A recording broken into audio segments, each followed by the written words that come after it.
Hello, welcome to Cinema Savvy, and welcome back to a brand new movie review. I'm Chris, joined with George, and we are with Itzmoe today as well, who is probably the biggest DC fan I know. So very glad to have you on this review in particular. We are here to, what are the big films come out this week? And this isn't just a big film, this is a colossal film. This is an absolute behemoth of a movie. All 4 hours, 2 minutes of it, we are here to discuss ZACK SNYDER'S Justice League. We promise that this review won't be as long as the film, hopefully, but we have a lot to talk about. There's a lot to dissect. And I actually don't think you'll find a more balanced review of this film on YouTube, on the internet. So we all have differing opinions on this movie, so there's something out there for everyone. Just sort of like bog standard introductions here. I didn't like the film. George, you're kind of on the fence about the film. You neither love it nor hate it. And Itzmoe, you adore this film. So as I mentioned, something for everyone. I think it'll be a great discussion, actually. And I'm ready to be humbled, corrected, and everything in between. But before we get into that, because there's a lot to discuss, just over to George quickly for the socials. Absolutely, guys. We're pre-recording this, but we're going to have this premiering. We'll be on the video commenting. So let us know your thoughts on this review. Let us know your thoughts on the film. Chris did his watch along, and kudos again to Chris for doing that. Not just that, but doing Joss Whedon one the night before. So we've obviously got a lot of DC stuff coming up on the channel recently. But if you do like these videos, if you like our thoughts on the film or Itzmoe's as well, I said very differing opinions. So there's something for everyone here. Hit that subscribe button. We've got some other DC stuff coming. There are, of course, other DC films in production, one of which comes this August, which I'm very excited to talk about. But if you want to find out what we're doing when we're doing our videos, as this one could pop up quite last minute, hit us up on our socials, which is Facebook at Cinema Savvy, Twitter at cinema_savvy, letterboxd.com/Cinema Savvy, and we have a link to TeePublic in that description below. However, we are here for ZACK SNYDER'S Justice League, which is, I'm going to jump in straight away. Something I didn't ever think we were going to get, being brutally honest. I'm more than happy to humble myself on the very opening of all this stuff. I know we're going to talk in some of Itzmoe's history, but I think many people was kind of like, release the Snyder Cut, really? It's never going to happen. Pipe dream. And when they announced that show, I was kind of like, you know what? Fair play.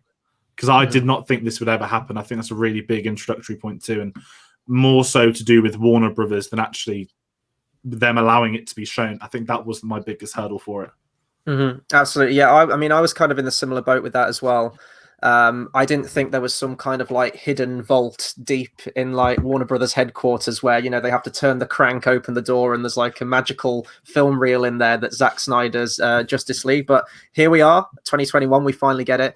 I actually want to pass over to Itzmoe right now, because this whole like hashtag release the Snyder Cut thing, this has been going back years now. I want to say this probably was around the time, even maybe before Joss Whedon's film actually came out, when the whole, you know, there was the director change and it switched hands in the midway through production. I want you to tell us a little bit about that and how that all came about and your time with that whole movement.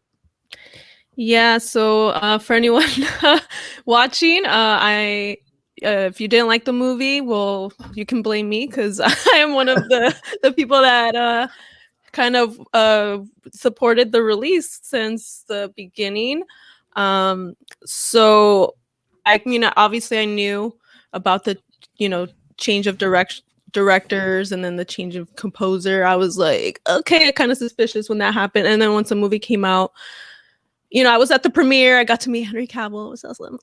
But then after the movie came out, well, first of all, you could tell, which were Joss's scenes with like Ben and Henry, just because of the way they looked in the face. That was really obvious. But then I was watching this podcast with Kevin Smith, and he was talking about how he had talked to someone else who had seen Snyder's cut, like the cut that he showed to Warner Brothers, not the completed cut, but he was talking about all these scenes that weren't in Joss's version. I was like, what? And I got so mad because, I direct as well. So, I kind of am sympathetic to other directors, and because I was just mad because they did this to Zack again. I was like, they did this to him with BBS, because the Ultimate Edition, director's cut is so much better.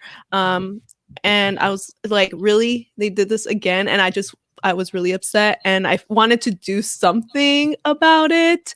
And I saw that they were, other fans. Fiona Zhang was like, I think the first one who kind of started the actual hashtag release the Snyder Cut. but no one had actually done anything like in person. And I'm the kind of person that I don't like just doing things. I don't like to be a keyboard warrior. I like to actually, like, if I can actually take some actual action. So since I was living in LA, I was like, well, I live in LA. I live close to Warner Brothers, you know, where Zach had his office. So I came up with the idea to take a picture in front of Warner Brothers to be like, hey, like, we're not scared. Like, we want this cut. Because, okay, and also I want to clarify one other thing, because it makes me so mad because so many people say that other fans might have been under this impression, but for me, I wasn't saying that there was a completed cut and I just wanted them to release that. That's not what I thought. I thought there obviously there was something because Zach showed it to the executives. So all I wanted was for Zach to finish that and for it to be released. That's what I wanted. I wasn't under the assumption that, like, oh, it's there and then they can just release it. No. But, you know, that's kind of a long hashtag. I'm not going to be like, hey, hashtag let Zach finish his film. You know, so release the Snyder Cut was, you know, the quicker way to say it. So I just want to clarify that. But so we took the picture on January 6, 2017, which was because Justice League came out in November Justice League came out in November 2017, and then in January 6, 2018, we took the picture in front of Warner Brothers with hashtag release the Snyder Cut, and it was kind of crazy because there was like police security, you know, there was Warner Brothers, and they were like on their walkie, so we had to do it really fast to like hurry up, take the picture. So we had cosplayers there. I was cosplaying as Wonder Woman. We had another Wonder Woman, Batman, Queen Hippolyta, and later on, and actually at the day that we were there, they were doing Aquaman reshoots, and maybe like a couple months later, I came, like, I don't know, one of the crew guys from Aquaman, he recognized me, even though I wasn't in my Wonder Woman cosplay. He's like, hey, were you like in that picture, the release of Snyder Cut in front of Warner Brothers? I'm like, yeah. And he's like, oh yeah, I saw you. Like we were working on Aquaman reshoots and we saw you guys and we thought that was really cool. And so the Aquaman crew supported us. So just, yeah. So we did that. And then a lot of people said that was like the first time they heard of the movement from the picture, and because it was like the first time someone actually did something like offline. And then from there it just kind of grew, and people were like renting out, like, you know, billboards in like Times Square and like bus stop ads, and they even flew like a plane like over Warner Brothers that said release the Snyder Cut and stuff. I wish I could have done that, but I didn't have that money. But yeah, and then it just grew, and then the cast joined, and then Zach started revealing more stuff, which was proving to me like he shot a lot of things that were cut out. Again, I wasn't saying it was complete, but he was showing that for a reason, like, you know. And I think once the cast started sharing the hashtag, that's when Warner Brothers was like, okay, we like, you know, we have to, we can't ignore this anymore, I guess. And yeah, and then, you know, Zach is so nice. He didn't forget about me, and he invited me to like the virtual premiere of the film which was like on Monday. So they invited like a certain number of fans, and I was really grateful that like Zach didn't forget about me. I was like, oh my gosh. And so he follows me on Vero. So if I post there sometimes, so if you want to follow me on Vero, and he told me like, you were there from the beginning. And I was like, oh, so we talk with DMs, but I'm not going to, you know, share them. But that was one of the things he told me. So I appreciate that. So Zach is an awesome human being. And I'm just really happy that his vision got released, just because as a director, it just really broke my heart that like they did this to him again, because it happened in BVS. So that's all I wanted. I just wanted his vision to be out there, even if not everyone loved it. I don't care. I was just like, as a director, it's just like this injustice. I don't like injustice. Unintended. There you go. That's got to be a Batman line, hasn't it? It's got to be in one of the films at least. But yeah, before we went live, you mentioned that you've seen the film Zack Snyder's Justice League 4 times now. So you just mentioned that you got the virtual screener on Monday, because I was trying to work out, is it actually humanly possible to watch this film 4 times since it was released on Thursday? It's a very long film. But yeah, so and that's why I use the word release the Snyder Cut movement. I don't use the word like protests or anything like that. There's no sort of, you know, that you remember the Wonder Woman scene from this film? There's no one charging into Warner Brothers sort of like holding school kids hostage, saying, "Here are a list of our demands. Release the Snyder Cut." Well, that's what the media does. Like, there were some articles when I made a Facebook invitation for that picture, inviting fans, like, come take the picture with us, and I saw some people, like, just websites were writing articles about it, and they were like, protest. I'm like, oh my gosh, it's not even a protest. Like, I never call it a like, they're just trying to smear us. So, you know, they can be kind of mean, like, just trying to make you look bad. So don't believe everything you read, guys. Like, they're just, yeah, it was just a picture. Just want to take a picture to support Zach. That was it, not a protest. I think with that's really good to bring up as well, that over here in the UK, our film studios are locked down. You can't just go there and take a photo. And I think when that photo went up, I didn't know you could visit Warner Brothers as a set tour, as loads of other stuff. And I think a lot of countries, people would have thought, oh, they broke into the studios, and how easy a headline would that be? And of course, it wasn't the case. You find out eventually. But I think because obviously where I used to work as well, if someone would have rocked up in my workplace, I'd have been like, yeah, but you all saw it, but we couldn't say anything. And I think because Warner Brothers is quite open, I don't think people assume it would be. Does that kind of make sense? And I think that's might be where a lot of it also comes from, is that people don't realize that you can actually go over there. You can go to the studios and go in as fans, as whatever you want to be. And I think that's probably a big thing, because when I first heard of it, I think at the time it was just like, whoa, like, because I remember Chris telling me, and I was like, they got into the studio, and then a couple of months later, actually, it's not a big deal. They've gone to the studio. So I think that was a big thing. And it's quite crazy as a movement, because I've been, again, as I said, I was one of those that was like, this isn't real, this won't happen, but it is to me very much at the core of it. That's why my opinion is quite neutral, that I am happy that he got the film that he worked on for many years to come out. Obviously, it's a variation. It's not what it would have been exactly in 2017, but it is his story. It isn't a story that's been tampered with by Whedon or the execs. This is his core story. And I think you mentioned the cast as well. Was Momoa one of the first ones to talk about it? Yeah. Because I remember Jason Momoa, when he said there's a Snyder Cut, I was like, oh, okay, there's more going on than I think. Because I think, did he say he'd seen it? I think he was one of them right at the beginning. And you can tell with him, because especially with all the Ray Fisher stuff right now, the first cast member to come out to cover Ray Fisher's back was Jason Momoa. And the more I've seen of him, the more I quite like him in that sort of behind the scenes stuff. So I've got big respect for him for everything he's been doing. And obviously everything Ray Fisher's been doing, because we're nowhere near at the end of what's been on the news. And as every day goes by, we find out more and more things which are coming to light. So I hope that can get sorted as best a way possible. Yeah, I feel like Ezra and Gal and Henry, like, I think because, like, I think they have more to lose, like, with Warner Brothers, because they still have other projects, and, well, Henry maybe. So that's why they're kind of being a little bit more diplomatic, like, not really saying much. But, like, at that time, I think Jason had already gotten Aquaman 2. Ray, I guess, is not really doing anything with Warner Brothers, so it's like, who cares? We'll just say whatever, you know? They'll just say the truth. Yeah, and I guess before we get into the main review, what I want to say is that I'll get positives out of the way first. I am glad that this film exists. Like you mentioned at the beginning, like, I'm sorry, I'm partly responsible for the fact that this film exists. I'm glad it exists because it's so rare. Well, sorry, it's so common that films will be changed by studios or meddled with or tampered with. And it seems to be quite an increasing thing now where films are sort of like taken out of people's hands. And it's not just Warner Brothers as well. I definitely think that Warner Brothers is one of the worst movie studios to do that. But, you know, we've heard reports that Disney tamper with things. Rogue One, for example, that wasn't the director's original vision, and that had a lot of reshoots with it. Most recently, Star Wars Episode 9 had a lot of problems in that regard as well. And we know that there's probably a longer cut of that, for, you know, or a completely different version of the film out there.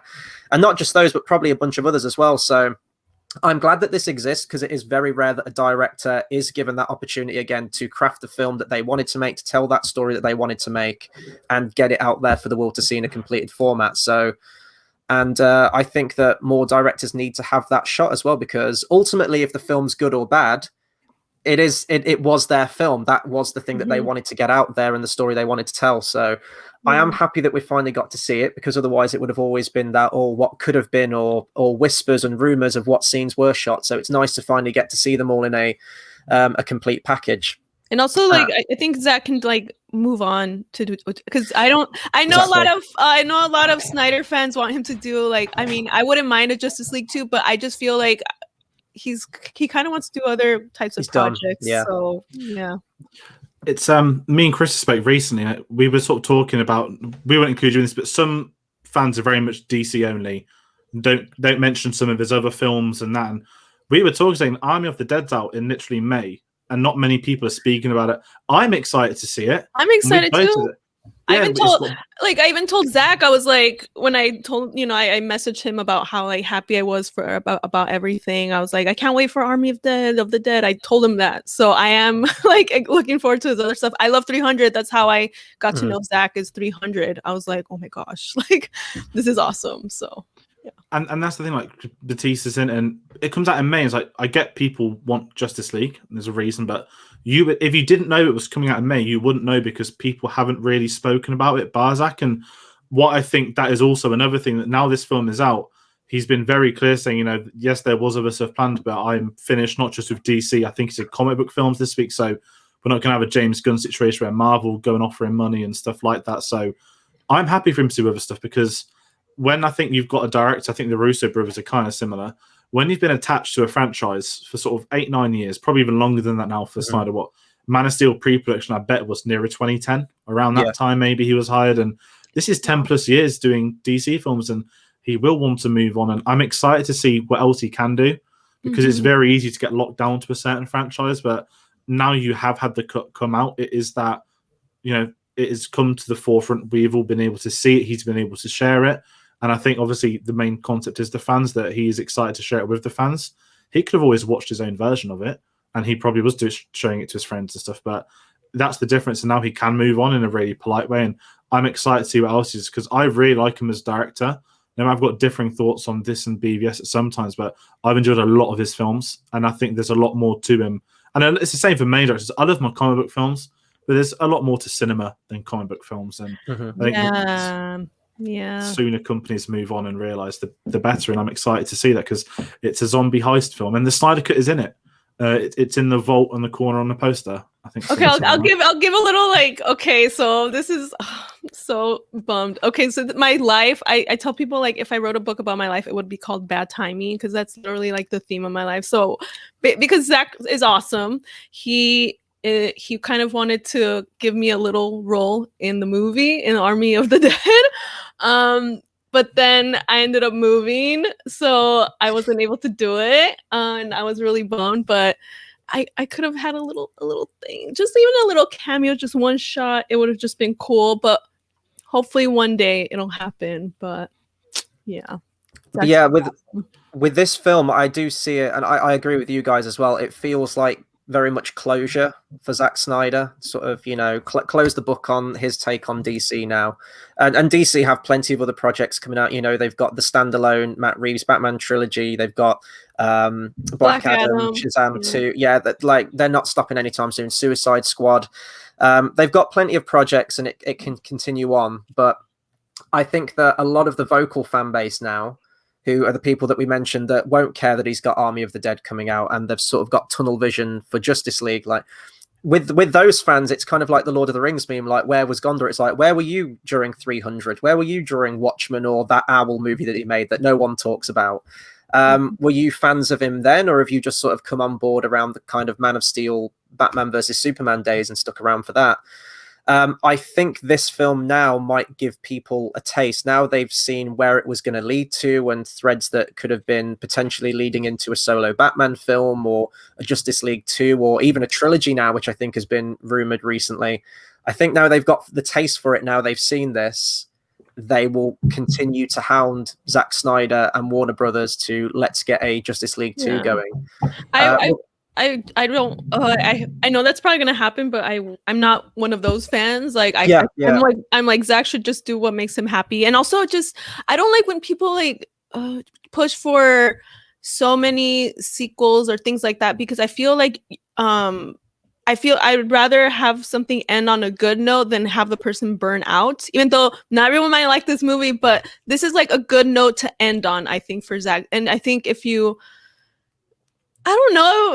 It's kind of like any franchise when they make too many sequels. It's like you should have just ended here. This was a good one to end on. Then it's like burnt out. It's like not as good. So I would rather go on a high note than burn out. Yeah, and I think Dark Knight Rises is a perfect thing to mention because obviously Zack and Nolan are good friends outside of filmmaking, and I think when it came out sort of after Man of Steel, that now we want to do Batman v Superman, and it's like, well, they've retired Nolan's Batman. Christian, I think was it 50 million they offered each of them, and Christian Bale will say, "I'll come back if Nolan does." And you knew that Nolan, what he wanted to move on.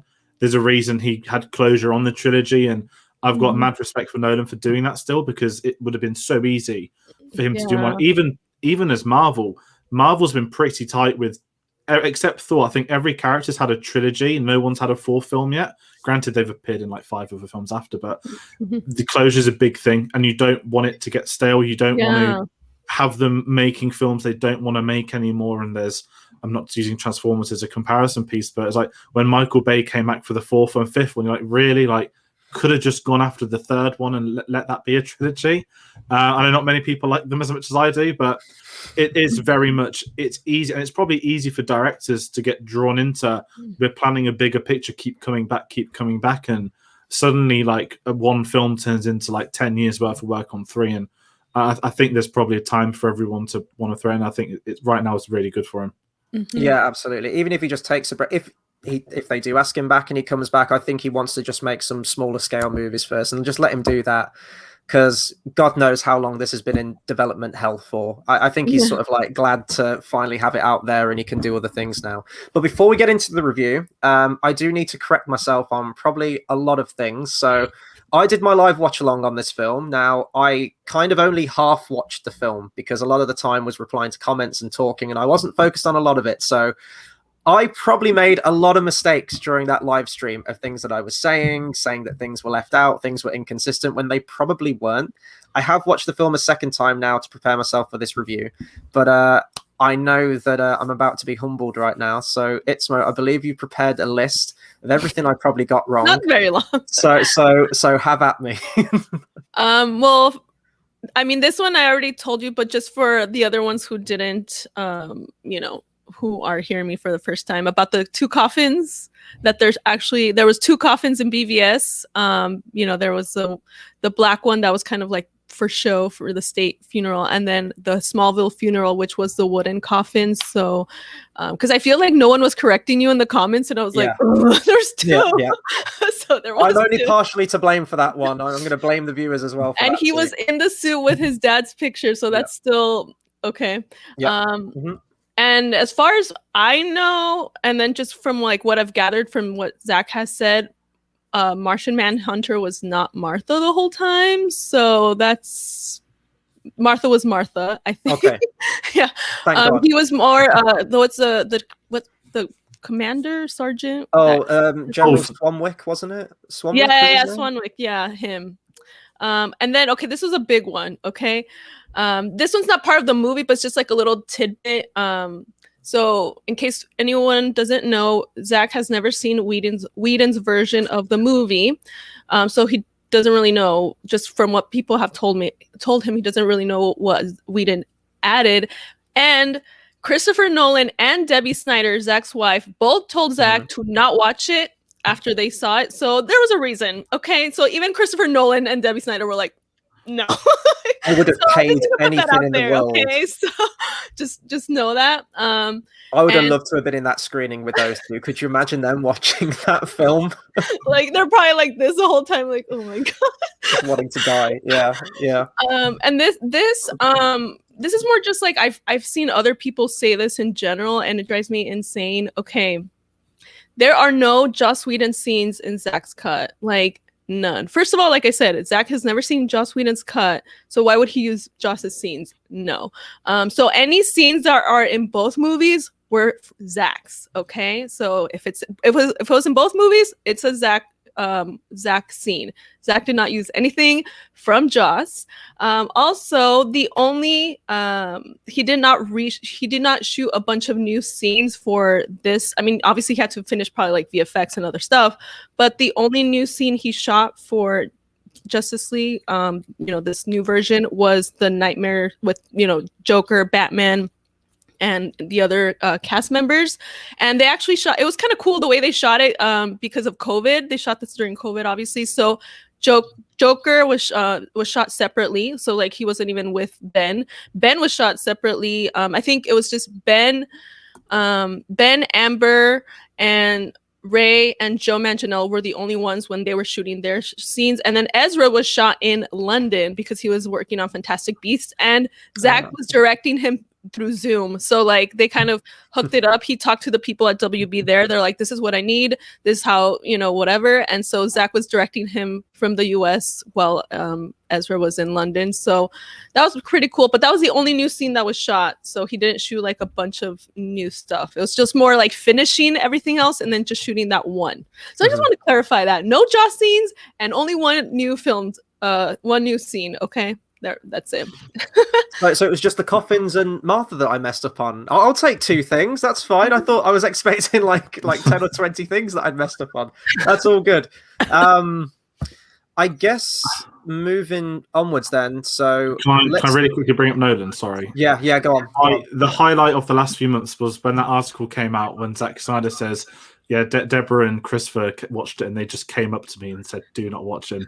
I'm the same as you, Chris. I need to see, because if anyone saw that video last week when the cinemas opened in LA, Nolan was at like one of the first screenings at AMC and he was watching Judas and the Black Messiah. There's just a video of him meeting with the fans and everyone. But I can picture him in his suit at Warner Brothers, like watching this Joss Whedon cut and probably just sat there, like probably looking at his clock or thinking like, what can I do in my next film that's nothing to do with this? And one day, he's too polite to speak about it, but I think those two are quite close, and Man of Steel is obviously the pair of them on a story together. And I think as well, did he lend him some of his IMAX cameras for filming? I think Nolan's only Nolan would have a private collection of IMAX cameras, and those two are quite close. So I'm curious for Nolan. And I think as well, not to sort of turn to Nolan thing, but because he's got an executive producer credit on them all still, he's very much, I mean, we know he's leaving Warner Brothers after last year's announcement regardless, and Army of the Dead's coming via Netflix. I think the pair of them won't be working with Warner Brothers again, in truth. I think there'll be a lot of directors that don't go back to them after all this as well.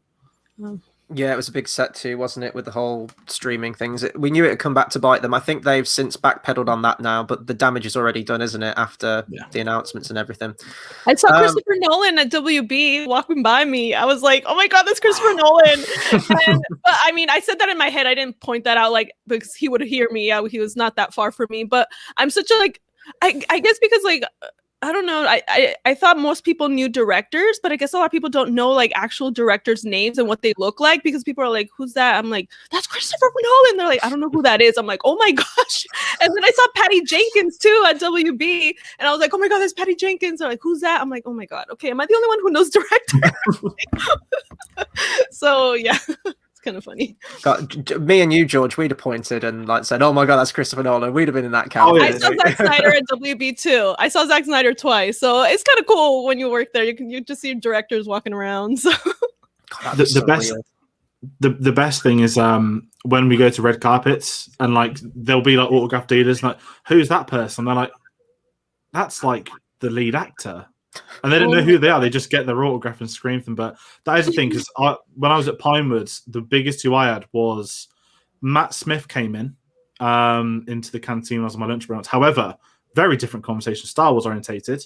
That was the last day of filming episode 9, and there was rumors for like 6 months that Matt Smith was in Star Wars 9, and he appeared on the last day, and then he was on the cast list online, and suddenly deleted everywhere. So it is weird, and it's like you'd expect people that are at a studio to notice them, and it's weird when they don't, but then there's so many people that walk around. You're kind of there, like, I guess some people won't know, but if Chris Owen walked past me in the street, he's gonna know.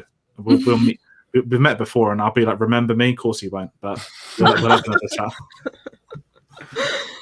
Right, I think we'll move on, because oh my God, we're almost half hour in and we haven't actually started talking about the film yet, and we're not going to right now. Let's talk about the initial hype before the film, because I think this is where we're going to start to see the differences a little bit now. So I'm going to try not bring the party down too much, because I'm going to pass over to everyone else, but I've got to be honest. So the hype before this film, I wasn't initially hyped for it in any way, shape, or form. I've gone on record many times before saying I wasn't a fan of Man of Steel. I was even less of a fan of Batman versus Superman. So going into this one, I know that I don't like the take on these characters that I will see in this film. And I think when you get into the third film, that's pretty much cemented at that point.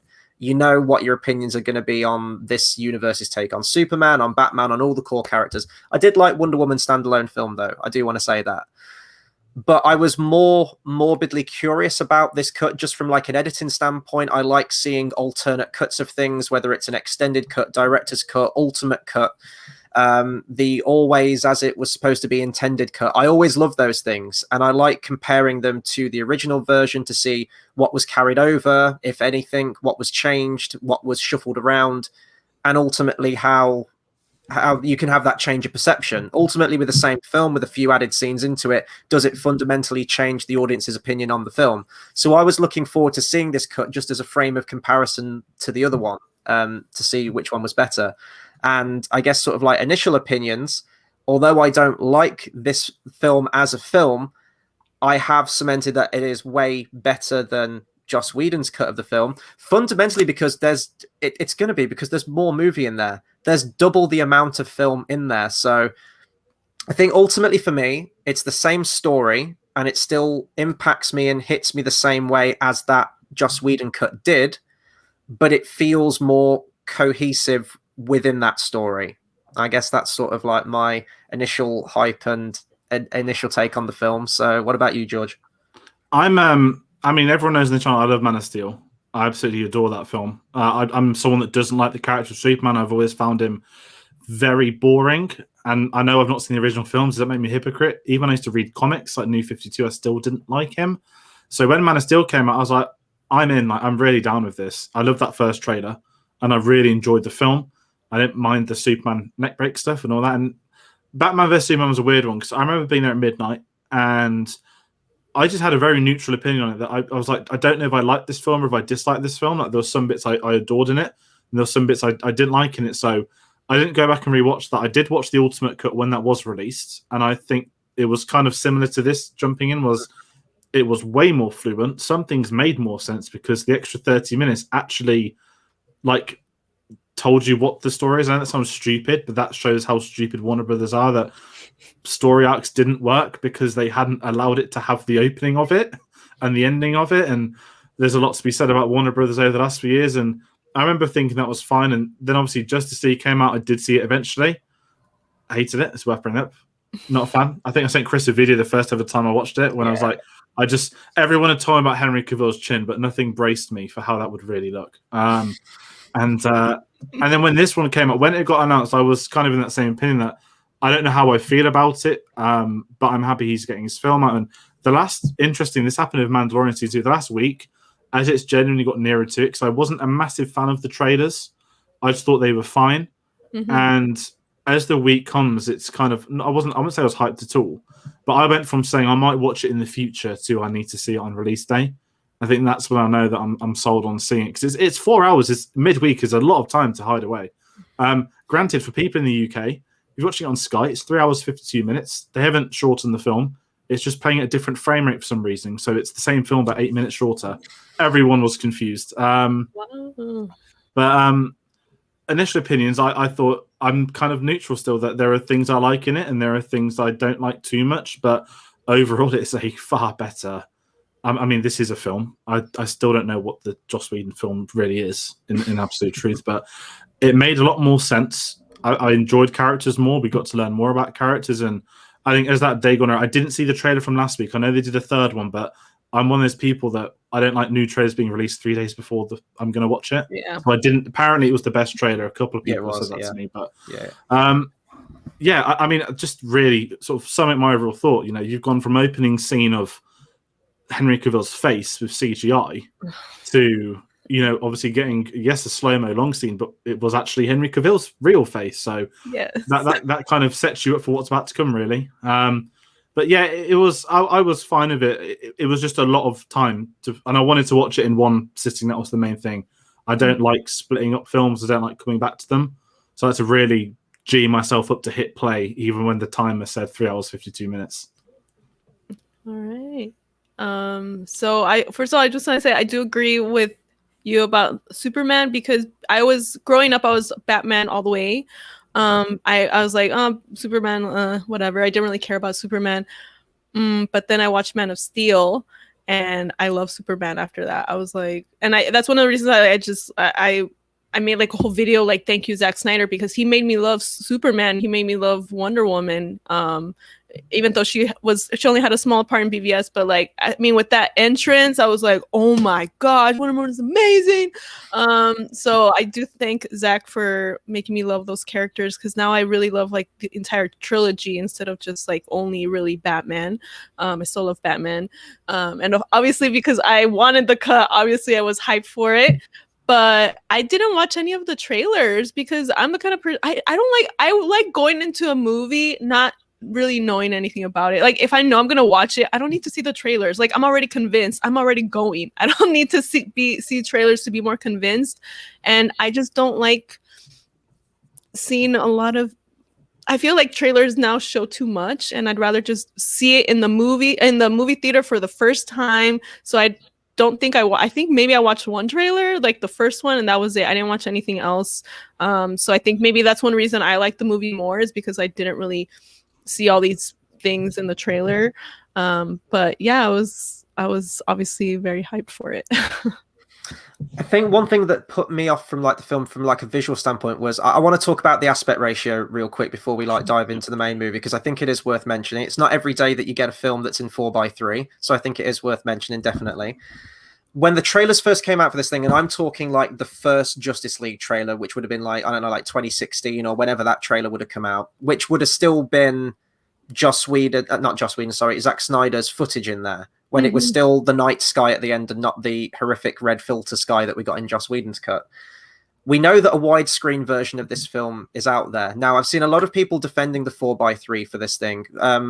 I don't know all the technicals about aspect ratios, but I know that fundamentally 4:3, this is done in a ratio where if you went to an IMAX screen, you would have that full screen experience just fundamentally from how it is. But this isn't being released in IMAX, at least not currently. Maybe when cinemas open more worldwide, maybe they will do an IMAX release of it to get more people out and see it. But as it is now, most of us are watching this on our computer screens, television screens. We don't have IMAX screens at home unless you're like a very rich billionaire or something. So when you watch this film, you'll be watching it with black bars down the side, and the picture itself will be very central and very narrow. That's very alien to a lot of people. Back in like the old days before we had widescreen TVs, that would have filled the entire screen. But now, obviously, you get that cut off with the image. And, you know, on the flip side, 16:9 is where you get the black bars at the top and the bottom, but you get sort of like more of a picture widthways. Was that off-putting to anyone else? I think it was when the trailers first started coming out for it and it was in that ratio. I was like, oh, why is it in that ratio? Is like something messed up on my computer? Like, and then as more and more trailers kept coming out and it was still in that aspect ratio, that's when it kind of dawned on me, like, the actual finished film that we get to see will probably be in this aspect ratio as well. Yeah, I'm with you. So I'm not an IMAX nut. I hate stuff like that. But you know me. Anytime I can go to the IMAX for a film, I'm very much, probably thanks to Snowden, I'm on that IMAX experience that if the director shot it in IMAX, you aren't really watching it until you're actually at an IMAX watching it. So when this was announced a year ago, obviously we knew COVID was obviously around still then. It was, and I thought, okay, was it originally the end of this year, September time? It's just like, yeah, it'll be at cinemas and I can watch it at the IMAX. And obviously we pulled it back to March time, and what I will say, it was better watching it on my TV than the trailers on my computer. And it's not because it's a bigger screen. It did look a little bit better. However, and I understand all the reasoning. I know that Zack said in an interview that it is his cut and he wants the IMAX released at home, and I completely understand and respect that. I did not struggle watching it. I was fine after a couple of moments. Because I'm used to that IMAX experience of that when they shoot it, like let's take Infinity War and Endgame, they're both shot on 100% IMAX like Justice League. I think those three may be the first three films ever 100% shot on IMAX.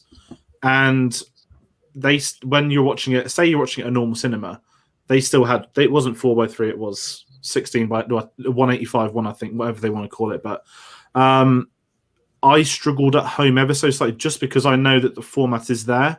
And that, yes, I know it's for IMAX and I would rather see it at an IMAX. When you are at home, that's a lot of screen you are missing. I think that is something worth mentioning, but it's just, to me, it's just, in all honesty, just bad luck with COVID. Because I know someone, Matt, that's been on our channel, he tweeted that he entered a raffle to watch it at the IMAX in Melbourne, which I think is the biggest IMAX in the world, and he couldn't get into the screening, so he had to watch it at home. And it is frustrating, like the film fan in me, like for the thoughts on the film aside, I can't watch this the way it should be intended, and I think it's a harder sell to a lot of people to show it to them at home in that format. I would have liked to have seen a widescreen edition, and when the chance came to watch IMAX, I would have also liked to see an IMAX one. But I don't know if I'm not sure how they're going to play it in the future, if it will get a release. But that was something that heading into it was one of my biggest worries, was the ratio. And there are some scenes, it's harder when you're at home to watch an IMAX showing or something, but you can still crop some of it down. And I think the fact that they weren't able to do that did. I don't know if I'm just delving into aspect ratios too much, but I didn't struggle watching it, but I just think it was a very unusual choice, no matter how I understand why they made that choice, if that makes sense. I think it's because most films as well, sort of especially like a big blockbuster, will offer the choice of both, right? Like the fundamental film that goes out to most cinemas will be the widescreen version, but then you always see it. They'll usually cinema chains will like an IMAX thing. They'll say, but if you come to the IMAX, you can see all this extra picture here. So they offer the choice of both, but the cut that goes out that most people will see will be in that widescreen format, which is the format that is sort of commonplace now. So I don't know. What about you, Itzmoe? Did you have a problem with did the aspect ratio sort of take you out of it when you first started to see it come out like that, or? No, it actually didn't. It took me a while to even notice. I was like, oh. So I was just more like engaged with like, that first opening scene. And for me, I like that scene just breaks my heart every time in BVS. So the fact I was just like, oh my gosh, we're being reminded of this. So it took me a while to like notice the difference. But then, when you watch it on HBO Max before, because I saw it in the screening. So in the screening, I didn't get this little like disclaimer, but when you watch it on HBO Max before the movie starts, it says, this film is being showed in 4:3 aspect ratio to preserve Zack Snyder's original vision or something like that. So I was like, okay, like when it's like that, respecting like the director's vision, I'm like, okay, like that's that's good. I'm for that. That's what the director wanted. Okay. But yeah, it didn't bother me. No, that's cool. I just wanted to bring it up before we get into it. Right, I think we can actually dive into the movie now. We are almost 45 minutes into this. I think this review should be in chapters like the actual film. Yeah. So here we go. Chapter 2, the review. Right, here we go. I think we're probably going to jump straight into spoilers with this thing. I think it's going to be nigh on impossible to talk about this film without going into spoilers. So I guess you can sort of get our initial opinions from the film based on what we've talked about already. So if you haven't seen Zack Snyder's Justice League before going into this, please watch it first and then come back to us, because we're going to spoil the hell out of this thing, starting from the opening scene, because I know you just mentioned it, Itzmoe, so we'll go with that one first. Superman's death, and as I mentioned, we are going to have, it's going to be almost like a chain gang of different opinions going across this, so it'll cover the spectrum. I didn't like this intro because it didn't make much sense to me. So you open with Superman's death, you kind of fresh the audiences to the ending of the previous movie. I'm totally fine with that. But I found the idea of Superman screaming as he's dying, which I don't know if he screamed quite like that at the ending of BVS. I'm going to have to go back to that. Sends a shockwave out, a sound wave out across the world, which is heard in Greece by the Amazonians and is heard underwater by the Atlanteans and across everywhere. So I'm thinking, and I did some number crunching. This is how sad I was, and this is how much free time I had today. I looked for what has been in human history the recorded loudest sound heard across the world.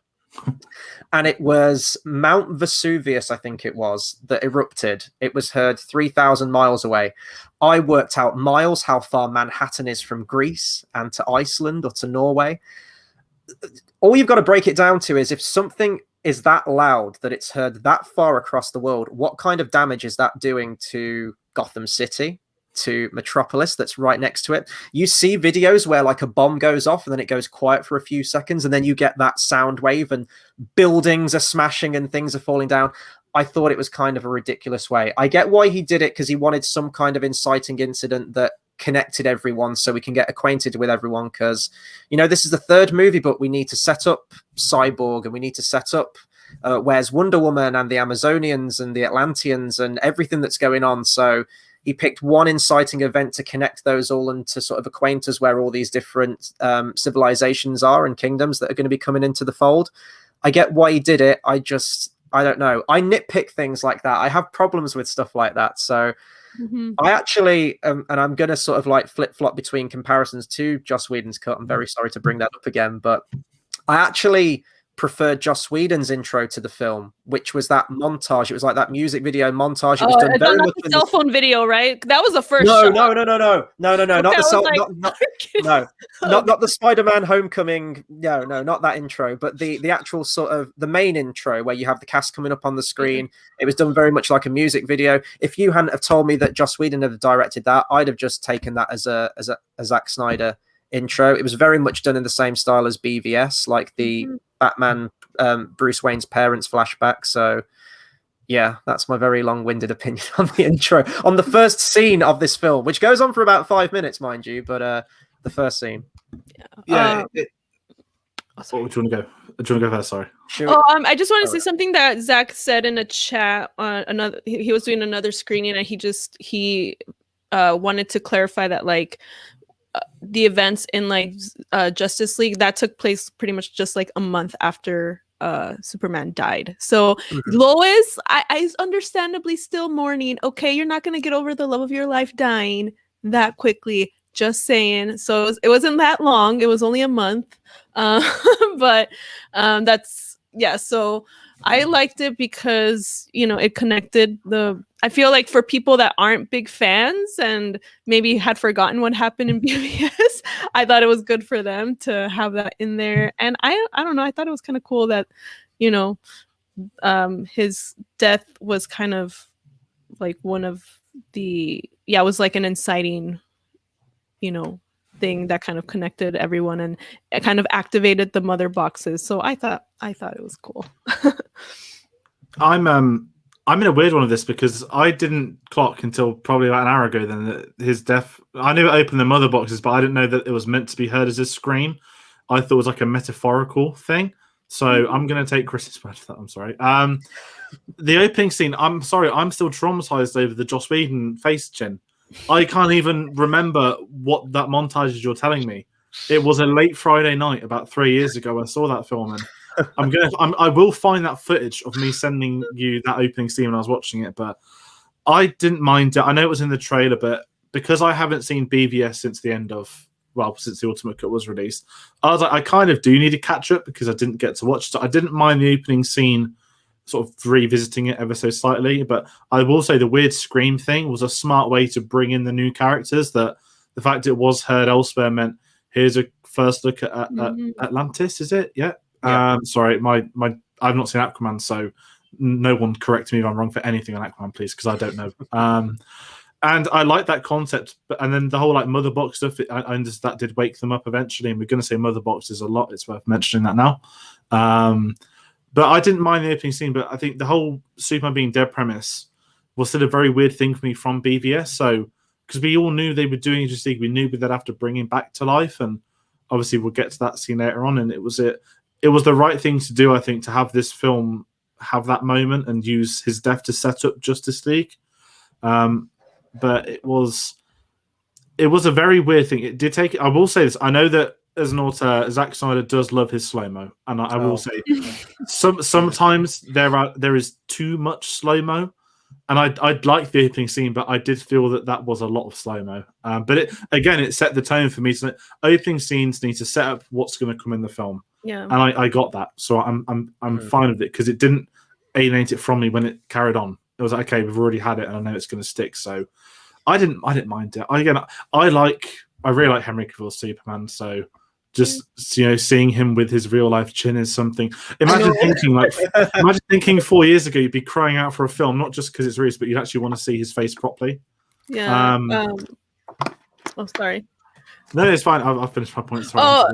Well, another thing that Zach brought up in the chat when we were watching the movie, he said that like sacrifice is a big theme in the movie. So, you have Superman, obviously he sacrificed himself in BVS, and then the Amazons sacrificing themselves, and and then Cyborg preparing to sacrifice himself. So, you know, I'm just providing some information, you know, that Zach directly from what Zach said. So, yeah. I am curious to know what the runtime of this film would be if all the slow-mo sequences in this film played out in real time. I think it might shave off a good 2 hours of the film. Yeah, 2 hours. Easily. Now, I know that slow-mo is kind of Zack Snyder's thing. The fast-mo, slow-mo thing probably made famous from 300. I can't remember if he did it in Dawn of the Dead, but 300 was the big one. It was, you know, that big stylistic film. He did it with Watchmen. He even did it with the Owl movie, and it's become a staple of his directing style. I found it incredibly egregious in this film. It was too much. It felt like every scene. Slow-mo's great, and I think if it's used effectively, can help punctuate action scenes and can have a lot of impact. You look at The Matrix, for example. The slow-mo's used great in that, and it sort of like helps accentuate those moments in the action. But this was like the most mundane thing would be happening, and it's in constant slow-mo. I'm like, why? There's no reason for it. But it was incredibly self-indulgent. Can I just say why I like the slow-mo? Sure. Okay, I just, you know, just for those who do like it. For me, I like it because, you know, sometimes I'll be watching a movie and I don't notice certain things, you know? So for me, the slow-mo helps me, like, because I have ADHD. So like the slow-mo helps me focus on like something and kind of really absorb the moment. I'm just like, and I'm all about like, you know, maybe because I'm a girl, I don't know. I'm like, oh, this is so beautiful, blah, blah. If something went really fast, I wouldn't notice the beauty. But if it's slow, I'm like, oh, and then, you know, like the, you know, Iris, I know you didn't like that scene, but the Iris and Barry scene, I was like, oh my God, it's so beautiful. I cried. Some people cried watching that scene. I thought it was beautiful. Those CGI hot dogs were just gorgeous, weren't they? It wouldn't be beautiful if it was fast in like 2 seconds. You wouldn't have that same feeling. So that's why I like the slow-mo. It helps me notice things that I probably wouldn't notice and just kind of be in the moment. Especially, I mean, I think the slow-mo is awesome when like Wonder Woman is fighting and like the awesome shots. It's like putting a spotlight on like how awesome Wonder Woman is. It's like, in case you didn't know how awesome she is, here, just know how awesome Gal is as Wonder Woman. I'm just like, yes, as someone who loves Wonder Woman and Gal, I'm like, yes, please let the world see how awesome she is with like those slow-mo shots of her. Like, I'm for that. So that's my argument for the slow-mo. Can I jump into Wonder Woman really quickly and say that I preferred her in this to Wonder Woman 84? Really loved the first Wonder Woman film, but I was devastated about the second one from a very selfish standpoint. And I worked on it, I didn't like it. When, you know, I loved her in BVS. The instruction, the Hans Zimmer theme to me tells me on everything you need to know. And I don't know if I'm jumping ahead too far actually, but I think I really liked the first one, but her action it felt weird at the opening bank scene. I'm sorry to jump in. When it was slow-mo, it looks great. And I will say that when there is stuff like when you need those characters who are quick, slow-mo is absolutely perfect to have them. The scenes with Flash, we'll get to that properly in a bit. Scenes when he looks at Flash, I guess it's another Flash scene, but all the slow-mo stuff when it was needed, I really enjoyed it, especially for those saving the bullets and stuff. But when he would then speed that up, that looked a bit weird for me, but I understand that's maybe how it's meant to look. But the Wonder Woman stuff was much better in this, I thought, than in the newer film. Although I love Pedro Pascal in that new film. I will keep adding that to what I keep saying. Should we go into like the main Justice League first, then before getting onto the villain? While we're bringing up Wonder Woman, because I have a lot to say on the Wonder Woman scene. This scene, oh my God. Okay, I'm going to come out and say this. I don't know if this is Zack Snyder thing, because Chris Terrio wrote this film, famed for having helped write Star Wars Episode 9, which is the greatest Star Wars movie ever written. And he won an Oscar for Argo, which was a very good yeah. I mean, everyone's got to, you know, he gets a win. Everything after that's just been down the toilet. Like, can we just stop getting Chris Terrio to write our movies, especially our blockbusters, for a while, please? But this film and all of these films since Man of Steel have just kept sort of like hitting home the topic of hope, and these characters generate hope and everything like that. And it's like that meme from Princess Bride. It's like, Zach, you keep using that word, but I don't know if you know what it means.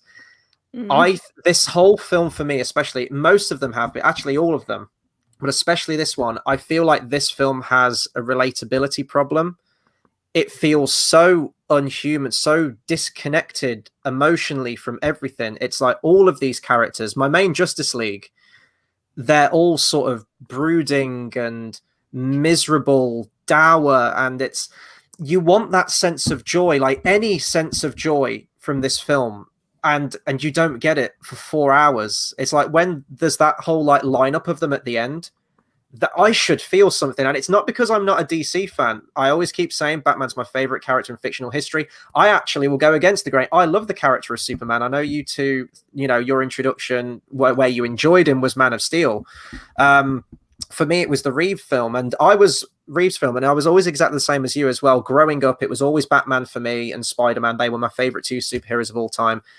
Couldn't care less about Superman. I always found him boring, similar to Captain America. And then somewhere around the line, I don't know if it was around the same time, both of those characters for me, very similar characters in terms of how they're presented in comics, are now among my favorites. I don't know what changed about it, but I like that sense of hope and that inspiring quality that those characters have, that all those characters have, that all of these comic book characters have.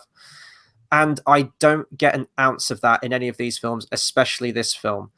You get a lot more movie and things make a lot more sense, and I'm not saying that you need like to crack jokes every now and then, because Flash is basically in this film to be comic relief, and I never found him funny at all. I found his character kind of obnoxious, and that was still the same that I did in Joss Whedon's Into This film as well. You do get more footage with him. He gets kind of like a big moment at the end, which we'll talk about, but none of that impacted me at all. And I think that's why this was a tough film for me to get through on initial viewing. I have watched it a second time and I did enjoy it more on a second viewing. I don't know if it's because I sort of could prepare myself for everything that happened in it. But that initial 4 hours, I couldn't connect to anyone or anything or the story. I didn't feel invested. And there were no moments where I could watch it and sort of have those air punching moments like, yes, that's, Superman's back. Superman's resurrected and I didn't care. When Superman died in Batman versus Superman at the end, I didn't care. And Batman, does things in this movie, my favorite character ever. I don't care. I don't care about Batman in this. And I think it's honestly, I don't know if it's directing, because I think that Zack Snyder knows how to put together a good looking film. I think visually it looks fantastic. I think it's down to the writing and the interpretation of these characters. And I'll really quickly mention it because I've been talking for ages anyway, but Wonder Woman, that intro Wonder Woman scene in this, it's where you can take the same character in the same universe, and Patty Jenkins, I didn't like Wonder Woman 1984, by the way, as well, but that first one, and how she is an inspiring and sort of that role model for a lot of girls as well. And they kind of tee that up in this film as well, but it's the tone and it's how they handle that character. Patty Jenkins, how she handles it is inspiring. I love that Wonder Woman film. Wonder Woman in this, she horrifically slaughters a room full of people. There is blood. There are criminals lying in pools of blood. People punched into walls and their heads cave in against the wall, and you see the blood smearing down the walls in front of school children. And then the end of the scene is, "Are you okay, kids?" And one just looks traumatized, like she's not saying anything. She's absolutely catatonic. And then she's like, "Can I be like you?" I was like, what, a mass murderer? This is her. I was watching it and I was watching it like this, like, oh my God, what are you actually doing? This is horrible. This is horrific. It's a question of tone and interpretation of these characters. And you don't get that in Wonder Woman. Hell, and I don't even like the film. You don't get it in 1984 either. I feel like, okay, well, I don't really care about bad guys. If you're a bad guy, you deserve everything. I don't really care, but so I don't really care about the bad guys. But that's just me. But I feel like when Wonder Woman went to check up on everyone, I feel like that's Wonder Woman. She cares. Would you want her to just leave? No, that I'm would be saying, messed but up. Okay, how she murdered everyone. She didn't have to murder everyone like that. She could have just knocked them out, incapacitated them, whipped them up with the lasso, and that's fine. But you can't see any person in there and go, they're making it out of that room alive. She obliterates one person and beats everyone else. They deserve it. Terrorists. I don't care. In front of school children, I think she'd be more upset if the bomb went off because she decided not to kill them. I'm only going to say that. Just with the neck thing, okay, for the people upset about that, I'm sorry. If I have to choose between saving a family or Zod, I'm gonna choose the family. So bye, Zod. I'm sorry. Could have took him into space. There were things that he could have done that didn't have to lead that. That's Man of Steel, whatever. Like I can understand the arguments for and against, but this, it was so brutal, it was so visceral, it was so self-indulgent with the violence, and we know that Zack Snyder is like that with 300 and Watchmen. He can, you know, he likes his violence in films, but it's a tone when you do that in front of like those kids, and then you try and punctuate it with like, you can be a superhero too, kids. There's like brain matters dripping down the walls. It's like, oh my god, what are you doing? Like, no, this is. It's like, go Wonder Woman, you slaughter those bad guys. If she'd have incapacitated them and the cops had arrested them outside, that's more in tone of Wonder that would Woman have just me. been boring. Like, oh, I'm sorry, that would have just been a boring scene. Like, oh, let me just like trip you and like tie you up. Yay! I think also just maybe it was like a way to kind of show like girls can kick butt too. You should be scared of women too. Like, You can still do that without killing them all. And it's not just dudes that can kill you; women can kill you too. I don't know. I'm with Wonder Woman on this one. To be fair, I like that scene. What I will say, I need to break the score because the one thing that traumatized me, and maybe I'm getting used to not being Hans Zimmer, the electric guitar Wonder Woman riff was very strange for me.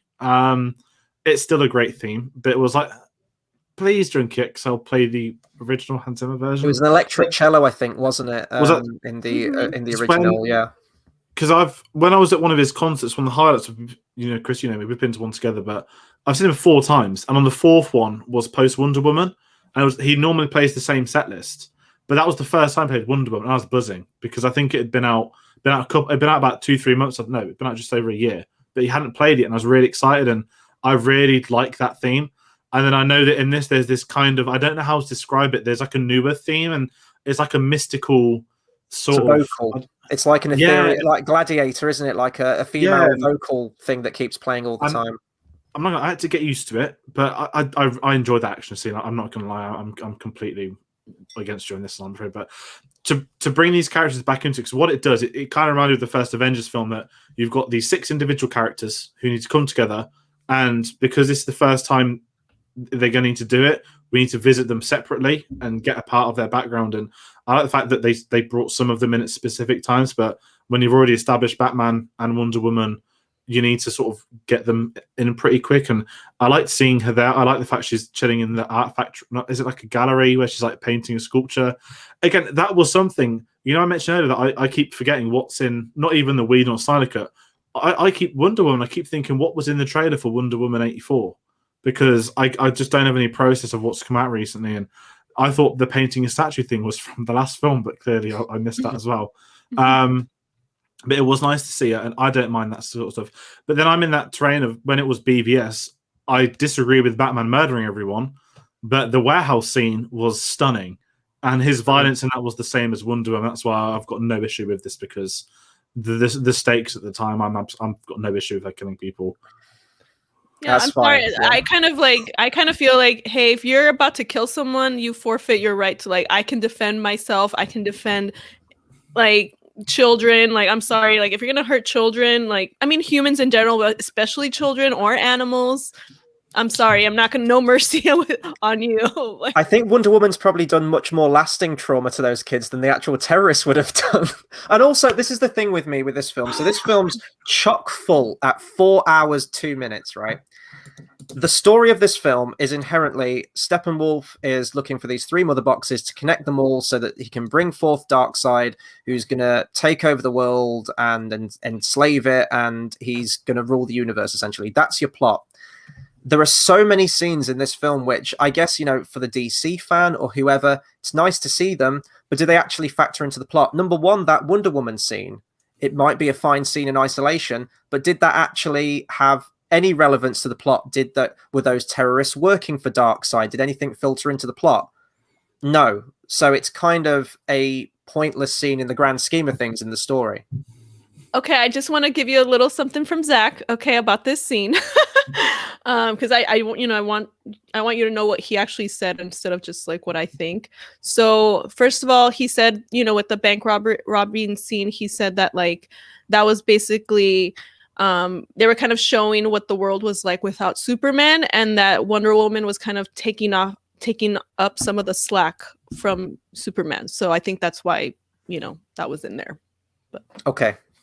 But it's not just that scene as well. It's a lot of these scenes, like and this film fundamentally, and we knew this going in, was having to do so much. And I kind of had this problem with Batman versus Superman. It was trying to be a sequel to Man of Steel and be like a Superman continuation of that story. It was also having to introduce Batman, and whilst not being a Batman standalone film, it was also having to do that. You got to set up your new villain as well with Lex Luthor.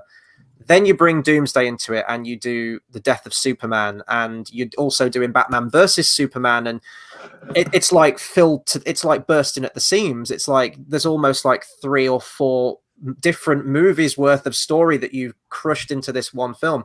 And it's kind of the same with this film as well. Like at 4 hours, this is madness to me. At 4 hours, the film still feels completely overstuffed with too much things, but because they didn't take their time and set up with solo films, which help sort of like drag it out and make, you know, these moments more impactful, you're having to set up the Flash, and you get for each of these characters, you get like a 5 to 10 minute flashback sequence to tell you who they are, because we haven't had any time with those characters before this point. So you have to reacquaint yourself with Wonder Woman. We have to see what Batman's doing. You have a flashback to set up who he is and what his powers are and what he can do in this universe.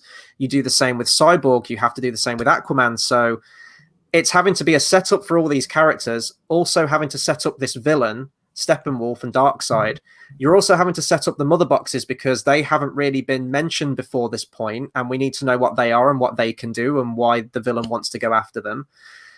And you're having to bring Superman back and continue that story as well. And you're having to make it a Justice League film as well. So this film is doing so much that, and even more stuff that we haven't mentioned. You know, it even tees up stuff for sequels that are yet to come with Deathstroke and Lex Luthor and Injustice and Martian Manhunter. It's just, let's take some of these elements out of the film. And that's just because if a film's stuffed at 4 hours, it's doing something wrong. Because when you've got that amount of free time, when you've got 4 hours to play with, and your film feels completely full to the brim, it's doing something wrong, in my opinion, from either pacing or just cut some scenes. Why do we need to see the Iris scene? She has no lines of dialogue in this film. And I know it's set up for the future. I know, but what relevance does it have to this story? Get it cut. Have it as a deleted scene. Put it in the next film. Like, it doesn't have any relevance to this story that we're telling. I'd have rather have seen like a cut back version of Zack Snyder's film that tells the story in the most timely way possible, and not just throwing everything in, you know, just everything but the kitchen sink, essentially. Yeah. I'm gonna have a drink. I'm gonna have a drink. Yeah, I'm gonna get off my soapbox now. I'm gonna have a drink. You guys go for it. Can I just check? Do you mean that by all 4 hour films doing something wrong? Is every film that's no? If it feels stuffed, I mean, at the end of that 4 hours, if you go, oh my god, this film's doing way too much stuff with too many plot lines, it's doing something wrong. I'm not saying that I hate 4 hour films. I think if it's justified having that runtime, then yes. But when you've got loads of scenes that either go nowhere or is just set up for X films to come, but it doesn't have any relevance to this plot, get it cut out and get the runtime down. That's what I'm saying.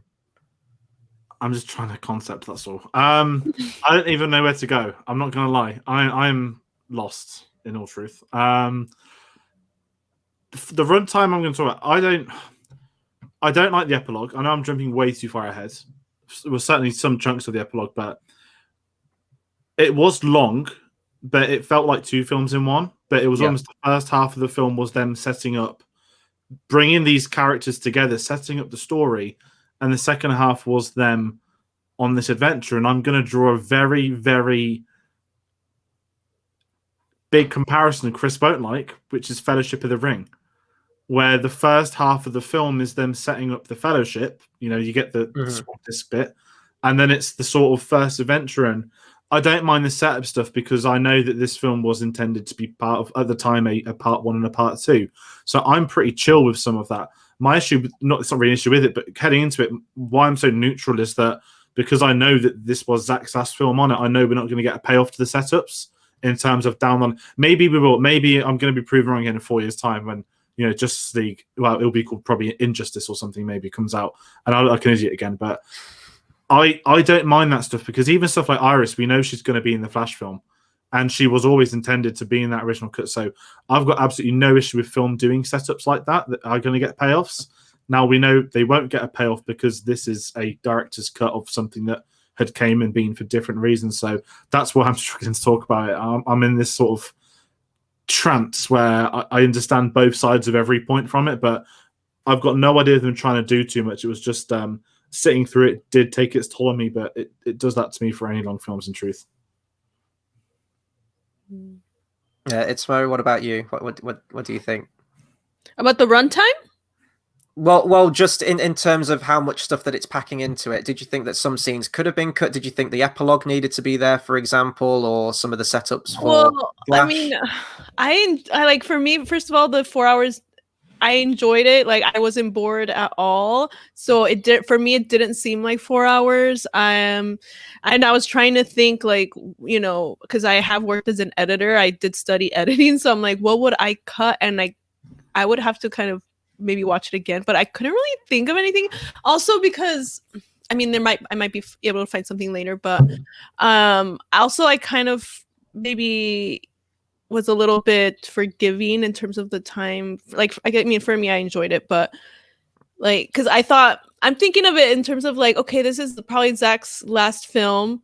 Just let him just do whatever, you know, put all that stuff for the fans. Like if this is his last chance, like, just, it's fine. Like, you know, because also, like, I don't know, because he might regret it. It'll probably get released later. So I was kind of like, whatever, like, you know, and I enjoyed, you know, Martian Manhunter. I enjoyed the epilogue. So for me, it was, you know, I think because, you know, I'm a DC fan, so I'm like, yeah, cool. You know, maybe if you're not a DC fan, it's like, what the frick? But like, for, you know, DC fans, it's like, cool. Like, you know, a lot of fan service, I guess. But I guess, you know, just because I'm coming from that perspective, for me, it was like, yes. And but yeah, I was thinking like at just how, you know, it's like different storylines. It's like we have Justice League, we have a Flashpoint with the Flash running, and then we have Injustice at the end. So it's kind of like elements of different stories all in one. I was like, pace yourself, like, do Injustice for your third Justice League film. Like, we don't need nightmare dream sequences now. Like, that, it doesn't have any relevance now with the story, but it could later on, you know, focus on that story. Build to it. So one of the reasons I did like the epilogue scene was because it tied it back to BVS with the Flash, you know, with the Vision. So when I saw that, I was like, okay, you know, I would probably leave it there. It's just, I think I'd like to see things built to. It's like, we've got Steppenwolf. Let's do Darkseid. Let's have him take over. Then let's worry about Injustice and setting up for that. It's just pace it. You don't need to lump everything in like as a kind of last ditch effort. Like, just throw shit at a wall and see what sticks, essentially. But that's just me anyway. We need to talk about the villains for this thing. So Steppenwolf and Darkseid. I will say, in this cut, not as much Darkseid as I thought was advertised. Like, in the trailers, it felt like it was going to be a huge thing. It does feel more like a tease for what we would have eventually got in. I don't know if this cut of the film was the part 1 and part 2 mashed together, or if this would have been the part 1 and we would have got a part 2 afterwards, because it does kind of end on a cliffhanger with that whole kind of Darkseid stuff, like they were teeing up for bigger things with it. I mean, Darkseid was fine. There's not really many layers to him. He is just kind of that world-ending villain that wants some, you know, what is it, the antimatter equation to enslave the world because he wants to enslave it. Who I did think was improved with this cut was Steppenwolf by a considerable amount. I still think he's quite a two-dimensional villain, but at least we get some shred of motivation as for why he's doing what he's doing. We get a lot more scenes with him and some guy called Desaad who shows up to check up on him periodically throughout the movie. But we know that Steppenwolf he's doing this to try and curry favor with, I believe, his nephew, Darkseid. I think when I did the watch along, I said it was father and son. I thought I heard that, but I think it's uncle and nephew. Because clearly he's done some shady shit before that Darkseid wasn't happy with and sort of cast him out from the inner circle, and he's doing this to try and curry favor with it. I love that stuff, and I wanted more of that. I wanted to know more about that family dynamic and what caused him to be cast out of the fray. They were some of my favorite scenes with Steppenwolf and made him feel like an actual character. He's this big, lumbering, Megatron-looking, imposing force thing, you know, with the redesign, with the sort of like mechanical, almost like living armor that he's got on. The design looks a lot better. When I first saw the pictures that came out for it, I was like, oh, I'm still not keen on it. But seeing it in the final film, I do think it is a way better design.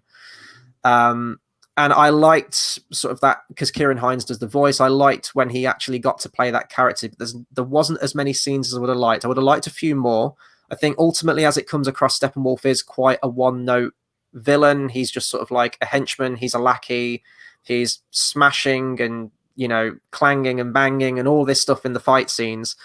But those smaller moments, I just needed more of that. And I think if they'd have gone with more of that, it would have made him like a fully fleshed character. But I do think it was a darn sight of an improvement from Whedon's cut, definitely.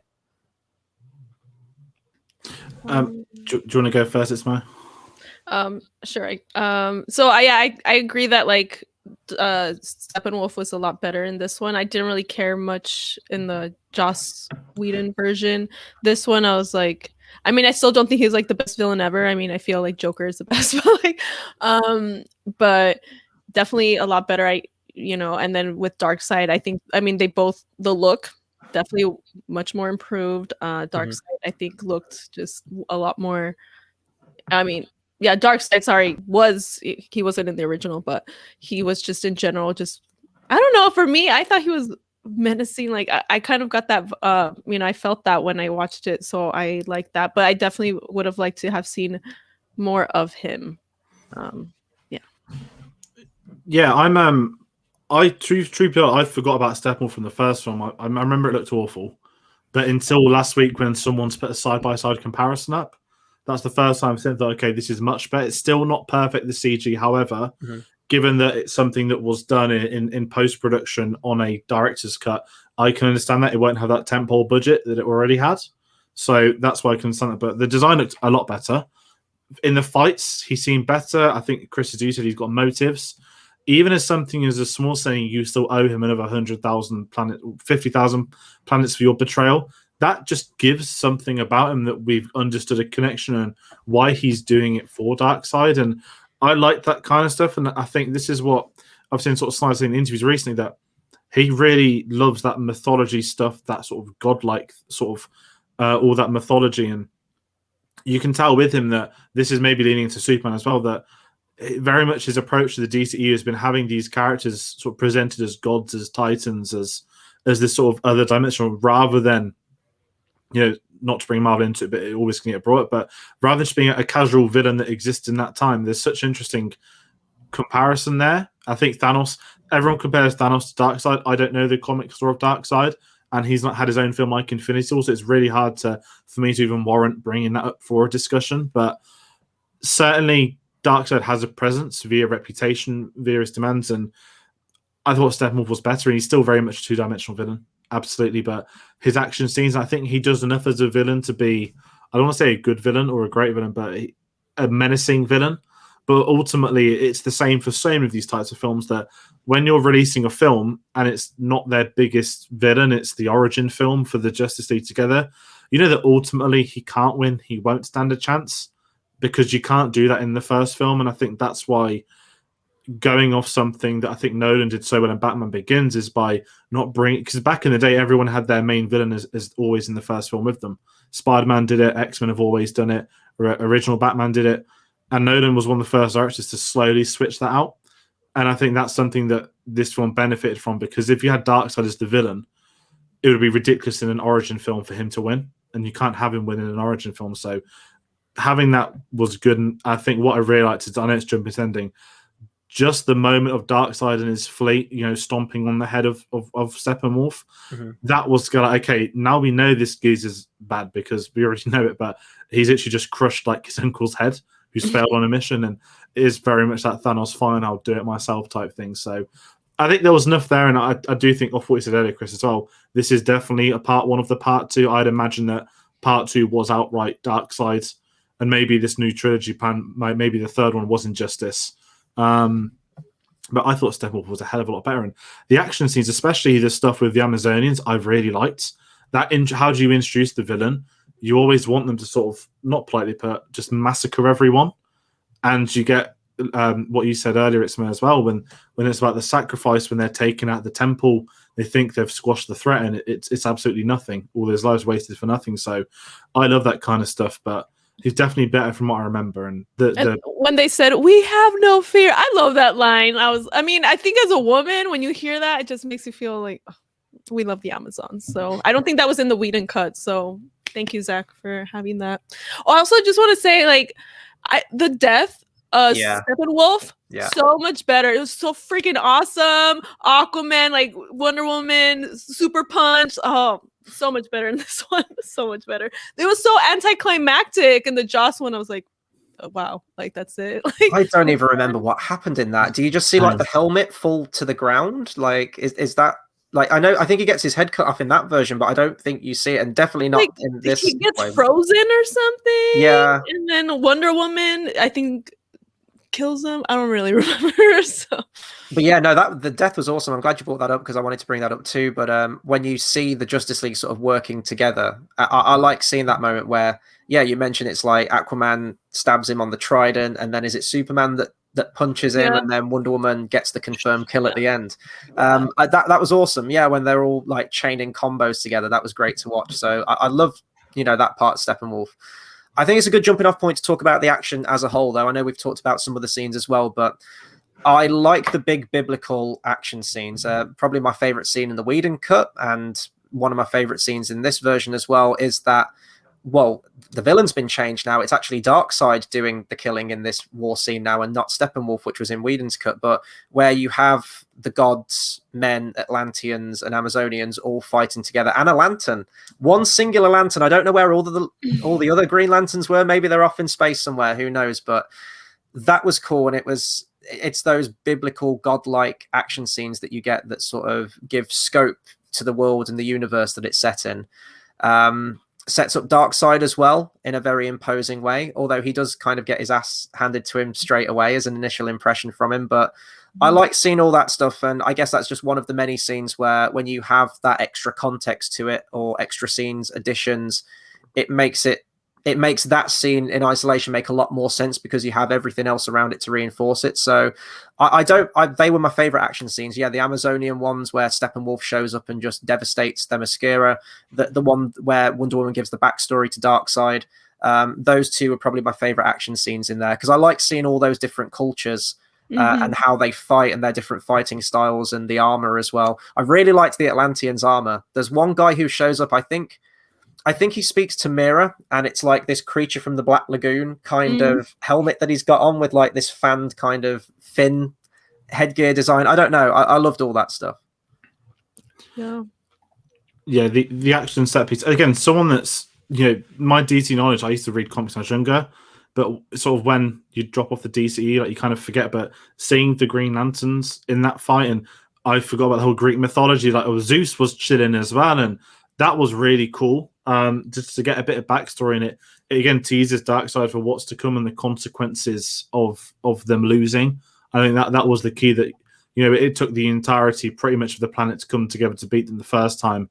Now we need a handful to help prevent it even becoming a thing the second time. So I like that stuff, but Darkseid's someone that I'm not gonna say I want to know more from him because there's obviously no plan for a sequel, but if it all was in development, I'd be very curious at least to see what would be changed, what could happen, what are possibilities. But that's again sort of echoing my thoughts on the film. It is a struggle that, because I've headed into this film knowing it's kind of like X-Men Dark Phoenix, not in terms of quality, but I went into that film knowing, okay, this is the last time I'm going to see this X-Men because Disney's bought them and they're going to be in MCU. So not that it's made redundant, but I had that kind of inner conflict in my head that I know what the outside is of this film, and that's why it's struggling. And even as something is Infinity War, I've said this to you, Chris, before, the click didn't work for me in some places because I know that they're all under 7-picture contracts and they're all going to come back. So you do have the outside real life stuff that I think can influence how you watch a film. And I think I did have that a lot in this, but had it have been sort of blanket 2017, this was at the cinema, because you can tell this is a scene that would have been in his original cut regardless. That is something where I'd have been like, okay, I really want to see more from Darkseid. So it is very much along those lines. Yeah, I love that scene as well. That scene made me just all the action scenes, but especially that one made me wish I could have seen this in like IMAX in theaters. I know it would have been so amazing. And I'm glad we got to see more of like Zeus and I think Artemis and Ares, I think was there too. Because in the Jaws version, I think they just showed like one quick shot of them, but here we saw a lot more. So that was great. And yeah, more of the lantern. That was awesome. But the one thing that did bother me, it was in both versions because, you know, I think this was Zack's scene, is the CGI in the Amazon. Like the Amazon, like I was just like, I could tell like that's not like they're not really. It looked like a video game, didn't it? In elements of it, yeah. That was the only one CGI wise that kind of bothered me. I felt like everything else was pretty good, but for that one, it's just like very noticeable to me. And I feel like if I notice it, it's probably not great. I think it's because so much of the frame is digital as well. Like I think if you film on like a real location and you've got like CGI in the background and real stuff in the foreground, it's all about balance when it comes to effects. But that was like a CGI meadow with CGI horses in the foreground and CGI body doubles as well. And it's nothing on the screen that I'm watching now is real. And it makes things, it takes the weight out. Everything feels very weightless. There's no sort of like heavy hits to anything. It is like you're watching a cutscene from a very well rendered video game. So that was only really one of the scenes that I had that where it was really noticeable to me as well. So my problem with like the action really comes towards the end. It's sort of like the big ending action scene where I think my ultimate problem with it is it lacks that human element to it. There aren't really many stakes there when you've got that final slanging match between all these parademons. Is that what they're called? When you've got the big fight with all your Justice League against them and a city full of that. I think it would have been better if, you know, there had been people there and these parademons were picking humans off and the Justice League had to come in and like save some people. Because then they can't murder them because the people are there. Well, I know. I don't want to see Superman putting people through skyscrapers again, or, you know, Batman driving the Batmobile through a building full of people just because it looks cool. But that would have been your opportunity to have some moments where the Justice League come in and save people. As it is, you're just kind of watching them shoot parademons and there's no one around and there's not really much at stake. And it's the world. It's the world. That's who they're trying to save. The world. That's great, but there's no people around, so why do I put no one in peril? They did that in 2017. No. Yeah, well, here's the thing. So this is where I'm going to. How it was handled, the execution of that one family that the Flash has to try and save. I appreciate the idea to try and inject some humanity into it, but I don't like that family. I didn't care about that. No, I didn't. I'm not saying I do, but I appreciate the effort to try and have some kind of emotional connection to something that's happening. Anything. No one cared about that family. I didn't. Don't misinterpret what I'm saying. No. I didn't care about that family, but I'm saying that I appreciate the intention to just watch that scene and just go, this is just people punching parademons in the face. And they say that this big world-ending thing's going to happen, but I'm not feeling the effects of it. I'm not feeling anything. There's no one in peril. When you've got the Avengers and the Chitauri attack, but that have had the same impact if New York had been just all evacuated and there's no one there. Or Age of Ultron with people around. I feel like, okay, this is not, you know, confirmed, but like this is what I feel like maybe Zack might be thinking, because he got such backlash about Man of Steel. Man of Steel. Yeah. He's like, okay, we're gonna have them fight separate from humanity, so there's no like collateral damage. So I feel like that could be one of the reasons why they were just like fighting like in this like abandoned area where there's nobody there. Mm-hmm. Also, just a funny thing, during the chat when we were watching it, you know, me and other people were like, "Oh, we don't miss the Russian family," and then Zack commented, "What Russian family?" with like a little winky face. He knows. Like that's nobody cared about the family. Sorry, and honestly, like the fact that like I think it was so much better to replace them with like the like Flashpoint thing with Flash, like he got his, you know, moment where, you know, he really like showed his powers, what he can do. I love that so much more than the family and like the building thing, like carrying the building with Superman. Like, oh, this was so much better for Flash. So I don't know, I liked it better. Yeah, I don't mind the ending that there aren't people there. It's in Chernobyl, right? So there shouldn't be people there. I don't know if the original was set in Chernobyl as well. I don't know if that's I have no idea. I've not watched it in a very long time. So I don't have an issue with that. I felt there were stakes there to a point. Not saying it's not because they weren't, but we know they're saving the world, and that's why I think every film's like that for me. That any film we're saying is like, okay, I know that's the stake now, so I don't have an issue. I didn't want it to dissect to another family thing. There's a time and place for it. I think if they'd attacked New York or somewhere like that, I'd been like, okay, I've already seen this in Man of Steel, and I love the Zod stuff in Man of Steel, but it would literally just be a repeat ending that they've come again and attacked these key areas where it's just heavily populated and would be on rinse repeat again. But I know I didn't mind it. The parademons, they're just not even henchmen. That what we always call them, the Faceless Army. It's in so many films. No issue with that. Yeah, and saying that stuff. But I think the core of it was uniting this team, and I think trying to follow what was going on with Flash about the whole super running and Cyborg getting. I keep saying the Cube. I know they're mother boxes, but I keep thinking of Transformers.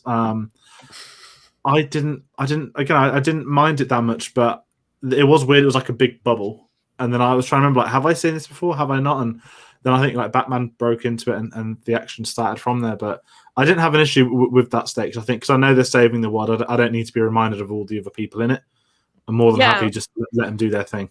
Because then people would because Zach would get the same criticism he got from Man of Steel, and I think he was trying to avoid that. Like it would have happened. So I don't blame Zach for doing that. I think if you just add a few scenes of the heroes actually directly saving people, I think it alleviates that. I think when you've just got Superman he's the one putting Zod through skyscrapers and they're breaking in half and they're crashing into a whole street full of people. If all you need is a scene of like Superman flying in, a skyscraper's coming down and he just grabs it and he pushes it back up or like welds it together. That's all you need. That's all I needed was just scenes like that. You can still have your devastation, but you need your heroes actually chipping in and saving people. So they save the world. That's a lot of people. Wonder Woman it's so save everyone. Disconnected. Like you get none of the repercussions of that. You don't see people celebrating the streets like, "Oh, thank you, Justice League," or anything like. It's just so removed. It's so alien and emotionless. That's the whole crux of this film. Even like the main characters. They're not doing it for the fame. They're not doing it to get lauded. Like they're just doing it because they just. It's like no one cares. No one knows. Like okay. That's fine. It just doesn't have that impact for me at the ending. And the sense of unity at the end. This is your Justice League film. This is where everyone comes together and they form this bond. They form this team. Does Superman even talk to Flash in this film? Do any of them like have any real, true connection or any kind of banter or personality? I liked Bruce Wayne with Diana. I liked those scenes where they were both at the back computer. I think there's a scene where they might be teeing up like a future romance, like their hands touch and they kind of get a little bit awkward. I loved Alfred in this film. I will say that it was good to see Jeremy Irons in more scenes. I like the scene where Wonder Woman's trying to make the tea, but is a bit OCD with it, and he kind of takes ownership of it and makes it.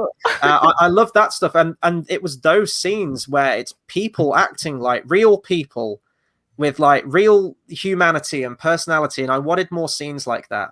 And again, like the Whedon cut, not saying it's good, but at least like they set up that rivalry where the Flash is running and Superman kind of clocks him, and it's like that's always been the age-old debate: who's faster, Superman or the Flash?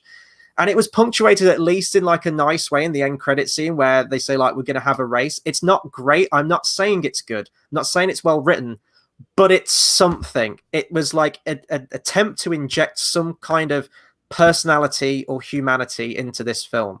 So that's why there's some scenes like that where I was like, I can see what he was trying to do with it, because you don't really get any scenes like that with these characters in this film. Speaking of Flash, because I'm trying to actually remember this, Itzmoe might prove me wrong. Is the final scene of him in this film him and his dad? I think so, yeah. He goes back to he gets a job and he's like, oh, it's like a legit job, and his dad's all happy, and yeah. I really like that scene. That's why I'm not going to sort of say the whole running thing, but I think there were payoffs individually, but it's that I'm going to say it's that Nolan sort of monologue where no one's doing the monologue, where it sets them all up nicely to place them where they are in the world, so that when they get to the next stuff, they can come back and we know how they've been, where they've been, and what they're doing. But I get what he's saying with that stuff, but I don't really care for that sort of happy-go stuff. Like I'm quite okay with the sort of Snyder tone of the world, and I don't really want. I know you don't mean it by the race, but I don't really care about seeing Superman race the Flash, and I'd rather they just got on with work and just got it done.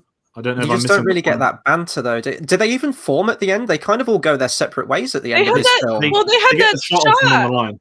Yeah, they've got the shot of them all Yeah, together. but I mean, they're not a team afterwards. Like at the end of Avengers, got the they're Hall of together. Justice. They're all there. Like Well, they don't all... Bruce Wayne is building the. Yeah. He's getting the chairs. He's buying the property so he can have the what's it called the headquarters. Hall of Justice. Is that what Yeah. you're talking about? That's Okay. set up, and it's the same as the Avengers Tower. I think it's that polite at the end. You know, that finishes with Tony Stark changing the stuff around. So I'd say they're finished as a team. To the concept of the team, we don't know. They even joked saying there could be more people. And then he asked for extra chairs. He invited Martian Manhunter. Like he was like, "Welcome to the team," or kind of whatever. Like, but that was kind of like the tone. So it's setting up for hopefully.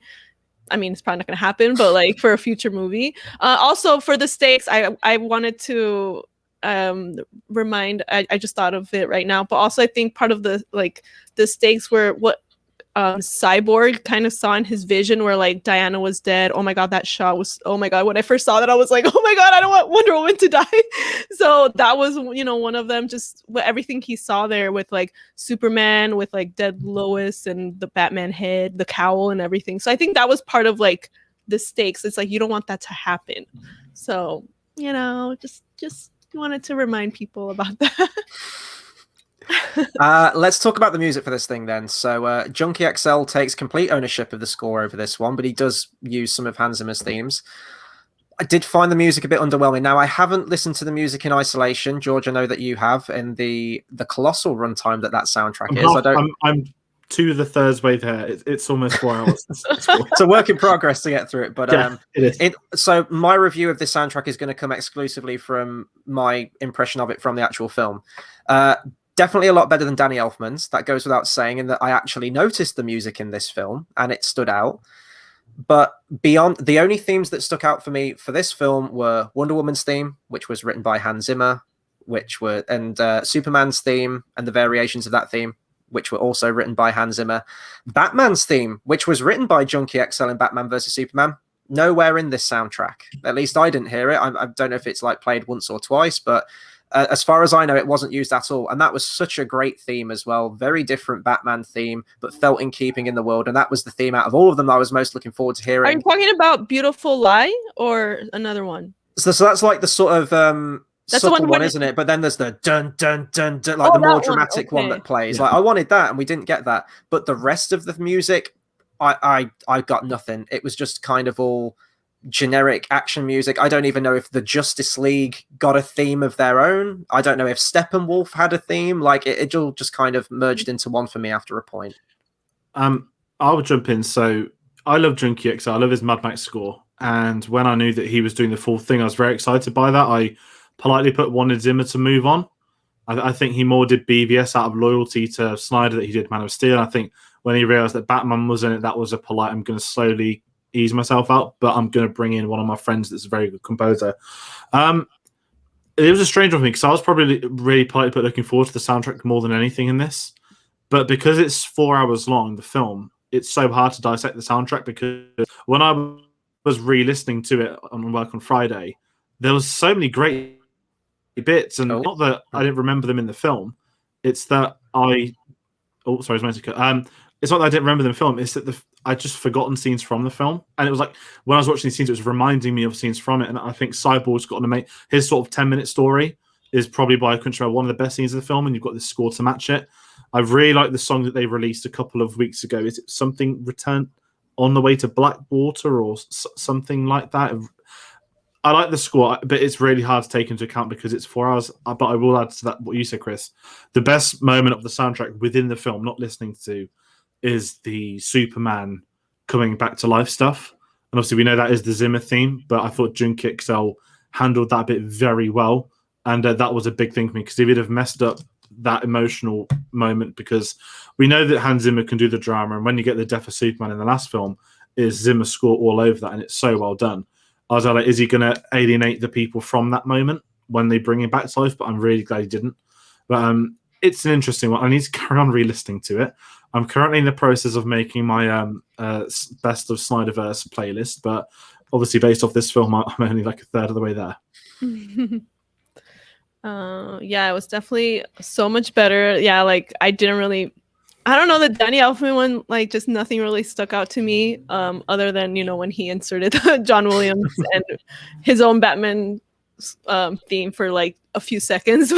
Other than that, nothing really stuck out. But this one just, yeah, kind of like I kind of agree with Chris that like it was better overall, but yeah, the only ones that kind of really like stood out were like Wonder Woman's theme and Superman's, the Man of Steel stuff. And in terms of like compared to Man of Steel and BVS, like this is probably for me the weakest out of all of them, because I guess Hans Zimmer is.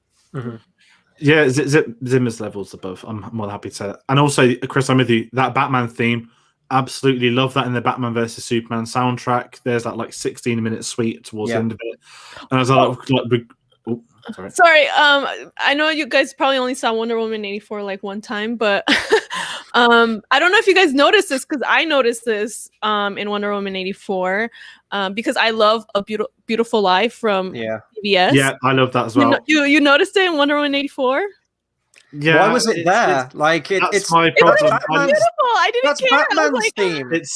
That theme's Batman's origin theme. Like, it's not Wonder Woman's theme. It's got nothing to do with her. It's like, we need a sad, emotional, dramatic music right now. Let's see what I've got. This one. Put that in there. This is what Patty Jenkins said, because people asked her why they use that, and she said we use that as a temp track for that scene, and they just ended up liking it, so they kept it. That was temp music is it's the death toll for scores. It works for editing, but when you break that theme down, every time that theme plays in Batman versus Superman, it's something to do with Batman. It's usually about his origin story. It's when he's being brooding, and then you get like the dramatic version of that for his theme. To hear it in Wonder Woman that one time, for that one moment with Pedro Pascal when he's giving his like villainous spiel, totally took me out of it. I'm like, why is it? Because now in context, what is that theme? Is it just the dramatic, sad theme? It doesn't have any bearing now to any kind of character or moment. Oh, and I think she had also mentioned about how, it was kind of a way to, tie it back to like BVS, like because of Snyder, I think it was like a way for her to kind of tie it back to like Zack Snyder. Well, we also had Sunshine soundtrack in that film as well during her flight sequence. So there's a lot of clearly a lot of temp music going on in that film. Beautiful Lies is one of my favorite, let alone from a score, one of my favorite Hans Zimmer songs. I think the writing in that is one of my favorites. And I will say, when it came up in Wonder Woman 84, I was in this very weird state of mind, but like I was so excited it was on screen because I bloody love that song, and it worked so well for what they did with it. But at the same time, I was kind of there like, what? This is bad. Oh, we lost George. A Beautiful Lie. Yeah. No, George, come back. Oh, there we go. Okay. Did it cut me off? Did it cut you off? Hans Zimmer a bit. I can't remember what moment it cut me off, but when it popped up in Wonder Woman, I was delighted at first, and it worked for this scene. It was probably one of the better scenes of the film. Was obviously Pedro's was it his son when they're reuniting, and I was like, really well done. Thanks to the music, and then the other part of me was like, it's the Batman song though. It's not Pedro Pascal's theme, and that's why I was so torn with that. And I think did I message you as soon as I watched that, Chris? I can't remember if I saw it before you. I actually messaged you like, they're using Beautiful Lie, and I don't know what to do. Because and now you mentioned it's a temp track, I can understand that, and also I'll use it as a positive because you probably can't get a song that good for an emotional scene at that moment written by the same guy, and I love Hans.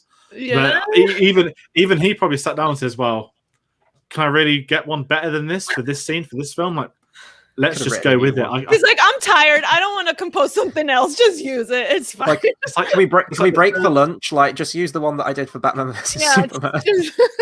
It's the third time he's retired from superhero films. It's like, I think, did he do BVS? Was like, I'm done now. Then he came out for Dark Phoenix. I'm done now. And he came out for Wonder Woman. Like, okay. What's next? You've got James Bond next. You've got James Bond next. Yeah. And June. To be fair, on a non-justic tangent, if Hans Zimmer is one of the reasons June's been made into a film, his conversations with Denis Villeneuve, that is probably the most anticipated I've ever been for a Hans Zimmer score that's not on a Nolan film. So I've got ridiculous expectations for when that soundtrack drops. Not related to this though. But yeah. I guess the last thing, I'm a big talking point. We need to talk about Martian Manhunter because he was one of the sort of, I don't want to say like a big new character that was introduced. He kind of gets 2 scenes in the film. I'm going to kind of group sort of like the last couple of scenes for me, and it's sort of be my last point because it does tie Martian Manhunter into it. I can't remember who said it earlier, but we talked about, for the DC fan, when they see these characters or these storylines being teed up, they'll immediately know what they are and lose their minds over it. But for the average moviegoer, and like, I know who these characters are. I know who Deathstroke is. I know what Injustice is. So I know of it, but you have to watch it as a film as well. So when we hit that epilogue, I think you could just remove the entire epilogue out of this film, to be honest. It felt like either deleted scenes, post-credit scenes, a series of post-credit scenes, all chucked together in no kind of flow, dumped at the end of the film, and we're like, there you go. Now, you could argue that, it is Zack Snyder's farewell, and he wants to take literally every shred of footage that he made for that film, package it all in one very concise 4-hour, 2-minute package and get it out there for people to see. And, that's fair enough. But in terms of the actual context of the story, honestly, like the last 20 minutes, 25 minutes of this film felt like a new film was starting. It felt like the beginning of a new film, completely disconnected from everything before. You start off with the Lex Luthor scene, which was a post-credit scene in the Whedon version. Now it's a complete scene at the end. Slightly different as well, because I believe that the Whedon one ended with, we should put a team together of our own, which would set up the Legion of Doom. This one ended where he tasks Deathstroke with the task of going to kill Batman, which, George, I think we just chatted about this off air. You think that was going to tie into the solo Batman film because apparently the main villain of that was going to be Deathstroke. So, I mean, if that's not happening now, why put it in the film? Release it on Warner Brothers YouTube page or the eventual Blu-ray release of this thing, put it on there. Then we get another nightmare sequence, and we don't even get any kind of like establishing shot before it. We don't see like Bruce asleep and then like flashing into it like we did last time. We get like a 10-minute chunk of this nightmare sequence, which you keep going, this is going to hopefully make sense in like 3 movies time. But it's like, why are we concerning ourselves with this now? This doesn't have anything in the now. If you're watching this as a newcomer to this, you have literally just been introduced to the character of Deathstroke. You don't know who Deathstroke is, for example. And you see this guy in this imposing militaristic armor, in this mask, and you go, okay, that's Deathstroke. He's going to go and hunt Batman. The very next scene, with no connective tissue, all of a sudden he's got a mohawk and he's working with Batman. And you're kind of confused. I mean, I would be confused about that. If I didn't know the story of Injustice, I wouldn't know what the hell's going on or why Bruce is having these dreams and what the hell's going on.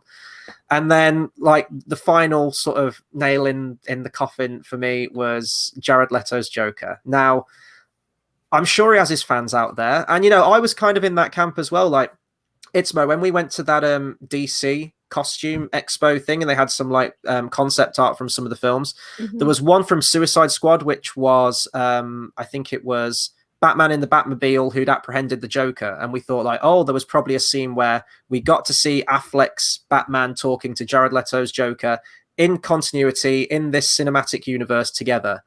And that was one of my things with Suicide Squad, where the 10 to 15 minutes that I got of Jared Leto in that film was enough for me. But also at the time, I felt like I can't really give this interpretation of the Joker a fair shake because I don't feel like I've seen enough of him. And more importantly, I haven't seen him really interact with Batman, which is such a crucial thing for those two characters. And this was going to be our chance to finally get that. And I know it was a last minute thing. And I know that I think we mentioned earlier as well that this was the thing that was completely filmed anew for this cut. Above everything else. So I thought, you know what, I'm curious to see Affleck act alongside Jared Leto and see these two characters in this universe together. And they lost me at the first line that the Joker says in this film. It's like, hello, my little fish stick. And I was like, I'm done. I'm out. Like, this was your chance. And like the big thing for me, the worst line in the whole film for me was where Batman says the line, like, there are some things that Batman should never say. One is about the Bat credit card from Batman and Robin. And the second is saying to the Joker, I'm going to fucking kill you. And that's a direct quote from the film. It's an awfully written line, and it's a line that Batman should never say because, and this sort of goes back to sort of like my overall conclusion on the film, it's a fundamental lack of understanding of what makes these characters, and the fabric of these characters and the personality and what these characters mean and their moral code. Batman would never say to the Joker, I'm going to fucking kill you or I'm going to fucking murder you. It would never happen. fundamentally goes against everything that Batman is. I know that you could argue that he has killed in certain things, but the Joker, that's what makes that dynamic and that relationship between those two characters so great, is that the Joker is baiting Batman to kill him, but Batman never will. And it's beautifully summed up in The Dark Knight. I think you and I are destined to do this forever. This is what happens when an unstoppable force meets an immovable object. That's the antithesis of those two characters. So to have that be like one of the final lines of Batman in that film, I was like, yep, that just cements it to me, a lack of understanding of not just Batman, but of every character in this. Suffice to say, I was underwhelmed by Jared Leto's redemption and return as the Joker in this film. I never want to see Jared Leto play the Joker again. I'm sorry, but the day we saw and things, I'm not going to say release the Ayer cut. I like David Ayer's films, and I would have loved to have seen his Suicide Squad film. But the day he released that photo pre Warner Brothers being involved with the damage tattoo, I was lost. And Leto's such a strange one because he's kind of become a meme now, where like he's become this sort of, I don't know if anyone's seen any set photos of him on the Gucci film where he's playing like a 60-year-old guy that's kind of bold and in a fat suit, and they're like, why don't you just hire an older dude that looks like that? Why is it Jared Leto? And he's kind of become this, and he's basically become himself out of Blade Runner. I think that's how he envisions himself, and I was willing to give him one more shot. And I was really trying to focus, like, are we going to get a great scene between Batman and the Joker? I hated it so much. And I was like, again, it's that structure. I know we're not going to get more from this, so it's not going to happen. That's why I was so off with the epilogue. I was like, setting up the Deathstroke stuff, it not traumatized me, but it's that I know we were getting the Ben Affleck film, and I wanted the solo Ben Affleck film directed by Ben Affleck as well. And I know that he'd released test footage of Joe Manganiello as Deathstroke, and I was like, if they didn't have that scene in there, that is a scene that everybody knew was in the film. And straight away, everyone would be like, hold on, where's the scene with Deathstroke and Lex Luthor? So I understand there are some scenes he would have had to include because it seems, again, the Whedon cut teased a kind of portion of it. And I think, Itzmoe, you'll know better than I do, that Zack Snyder's spoken about a lot of scenes as well that we knew. I think Martian Manhunter, he'd spoken about before.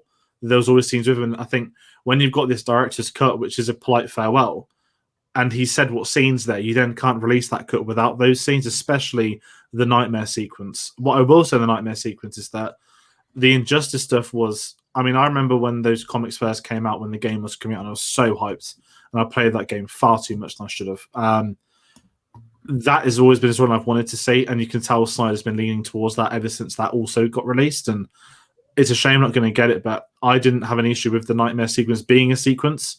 I don't like who's in it, aka Jared Leto and Amber Heard, and I hope that's the last time I have to mention her name on this video. And it was weird because I understand the concept of, these are misfits that wouldn't be together, but there is something that's happened and we need to be involved with it. And of course, then we get Superman rock up. So I've got no issue with that. It just goes back to that. I went into this film knowing I'm not going to see that, and I would have chopped someone's arm off to get an Injustice film a couple of years ago, and I think it was always leading to it, but it's not going to happen. And maybe it's a good thing. It means I don't see Jared Leto's Joker again. Have we lost Itzmoe, or is she just really annoyed that you've just hated on? Oh, hang on. There we go. I think you're back. Okay. Sorry. It's fine. I was just sort of ranting about Jared Leto and Amber Heard, but yeah. Except for that, it's all good. All right. So I have a completely different opinion from you guys, but just some other little bits from Zach I wanted to share real quick that he talked about in the chat. First of all, he did originally want Barbara Gordon in the movie as well with Jim, but more characters. So right, yeah. And then he wanted instead of like Martian Manhunter, originally he wanted Jon Stewart, Green Lantern Jon Stewart, but WB had told him like, no, we're gonna use Jon Stewart for something else. Don't use him.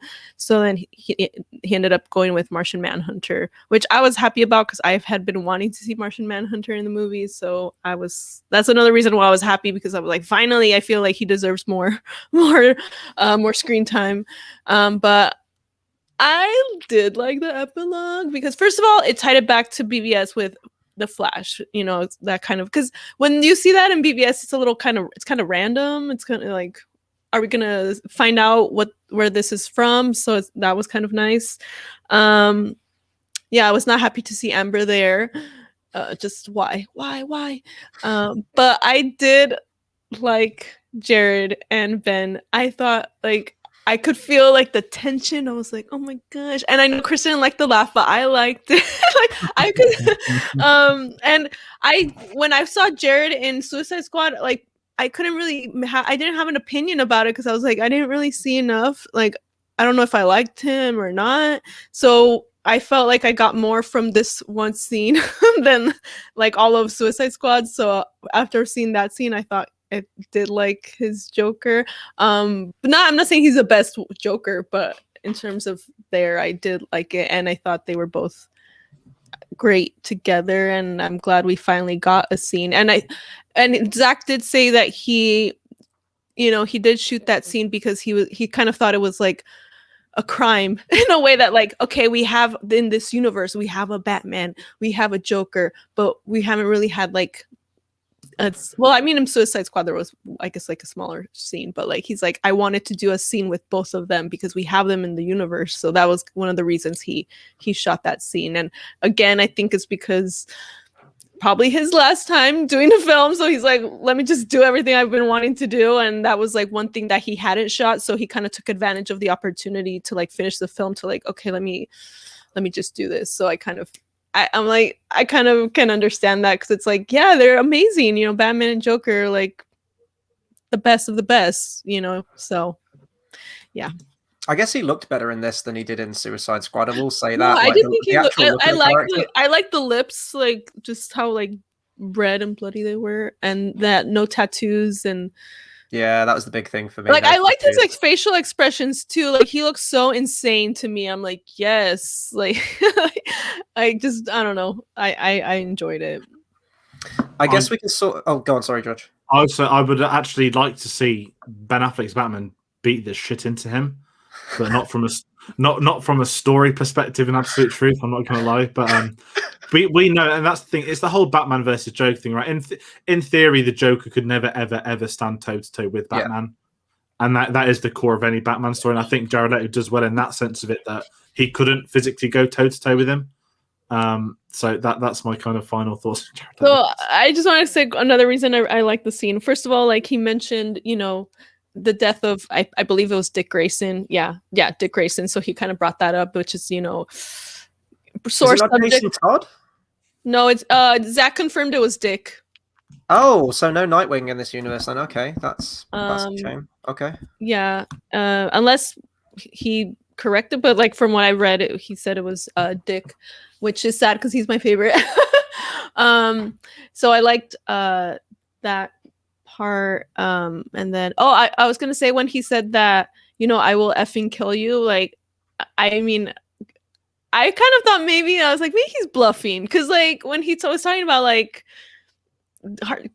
Harley dying, and I mean, and then I guess that was a bluff too, because then Joker was like, I don't know, like, oh, you almost got me or something like that. So I don't know. I thought maybe like Batman was just kind of lying when he's just to like scare him. I don't know. That's my theory. It could be wrong, but that's kind of how I justified it in saying that. I guess the last thing we can sort of talk about is, what is the future of the DCEU? A question that's probably being asked by a lot of highly paid Warner Brothers execs at the moment as we speak. Do you think we will get a Justice League 2 in the same vein as Zack Snyder's? Whether you think he would direct it or not, but do you think we'll see a continuation of all these characters into a Justice League 2, 3, any kind of cinematic universe, or do you think they're going to focus on the smaller films now? I think they've wanted away from this shared universe thing for a long time. I remember hearing reports, I don't know if they actually did or not, they wanted to break away from the name DCEU, and they were going to call it, I don't know, they had something else they were going to call it, like the worlds of DC. I can't remember. There was an article years ago now, so I don't know if they did that, but we've already seen them start to do it. You know, Shazam did have a few ties here and there. There was like a cameo from Superman at the end, but you don't see Henry Cavill. It could have been anyone in that costume. It was very minimal, and it was a very self-contained film, and I love Shazam. You had Joker nominated for, was it like 10 Academy Awards or something like that? Incredible film, very self-contained, not tied into it.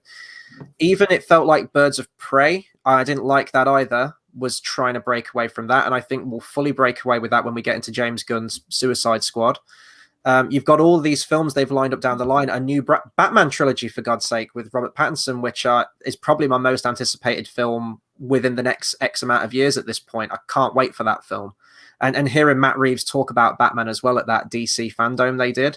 He did like a 10-minute interview, and just hearing him talk about Batman and these characters in this world and his vision for it, I could have heard him talk about Batman all day. I was like, that's a man that gets it. So I would quite like to see DC just make solid standalone films. I personally don't need everything to tie in together. Marvel's doing that, and they're doing a great job of it. But for DC, just make quality films. Remember like the good old days of superhero films where you didn't have to watch like 20 films before something to understand what's going on, and you just go in and you're just taken in by that character and the story it's telling. We're even kind of seeing that with Wonder Woman as well, where Wonder Woman 1984, love it or hate it, even within its own continuity, it kind of feels out of place, and there's a lot of things that don't match up in terms of the continuity with her in the DCEU. So I think this is it. I think this will be all that we see from this take on DC. And I think, whether we might get Jason Momoa in Aquaman 2, but I think if we do see these actors come back, like the Flash movie, all of those respective films are going to be very self-contained. And I think they'll probably use that Flash movie as a way to just kind of clean the slate where it can kind of tie in, but then after that point, they've just got carte blanche.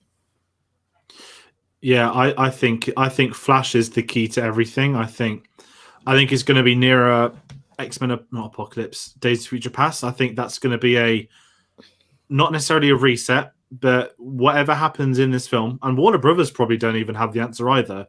They're absolutely clueless. I think whatever happens in Flash, they're going to then build off it. And the problem with everything is that this is nothing to do with Zack Snyder in truth. This is all Warner Brothers for many years. And obviously, Jeff Johns is someone we've not spoken about. And obviously, now he's had these accusations, everything, we know that Warner Brothers is very publicly defending him. They're more than willing to let Whedon get sent to the butchers, but not Jeff Johns. And I'm not going to tell it into context, but when Jeff Johns wrote the New 52, which is when I started getting to DC Comics, at the time, obviously you wouldn't say it now, but at the time, that was the guy you'd want to spearhead a Kevin Feige, who can get all these films to work with one another. And they brought him in far too late, and it didn't work when he came into it too. And obviously now we've got what's come out. It's probably a blessing for them he wasn't involved. Mm-hmm. So it's a really tricky situation. I just think the answer is Warner Brothers don't know. I think they're going to keep greenlighting films that are under the DC banner. I'm very excited for Batman, as you said, Chris, the Pattinson Batman. And again, that comes off the fact that, it was a Ben Affleck. Ben Affleck was going to write, direct, and star in a Batman film. And then it was Matt Reeves is going to be directing Ben Affleck in a Batman film. And then it was Ben Affleck's gone and now Matt Reeves is doing a Batman trilogy. And I'm just kind of there like, okay, I'm more than buzzing for it, but DC need to have not even an end game, but there needs to be some formal branding as such. I know they don't use words like DCEU, but there needs to be a definitive, this is the timeline. These are the films that, I hate using the word that are canon. It needs to be, this is a core storyline in this world. Because they've been very clear with the TV shows like the CW verse. They're very clear. This is the CW verse. It is not the films. They do coexist because Flash popped up, but it's another verse. They need to be more definitive in saying what films will and won't be a part of that. I do think that's going to be an answer in Flash.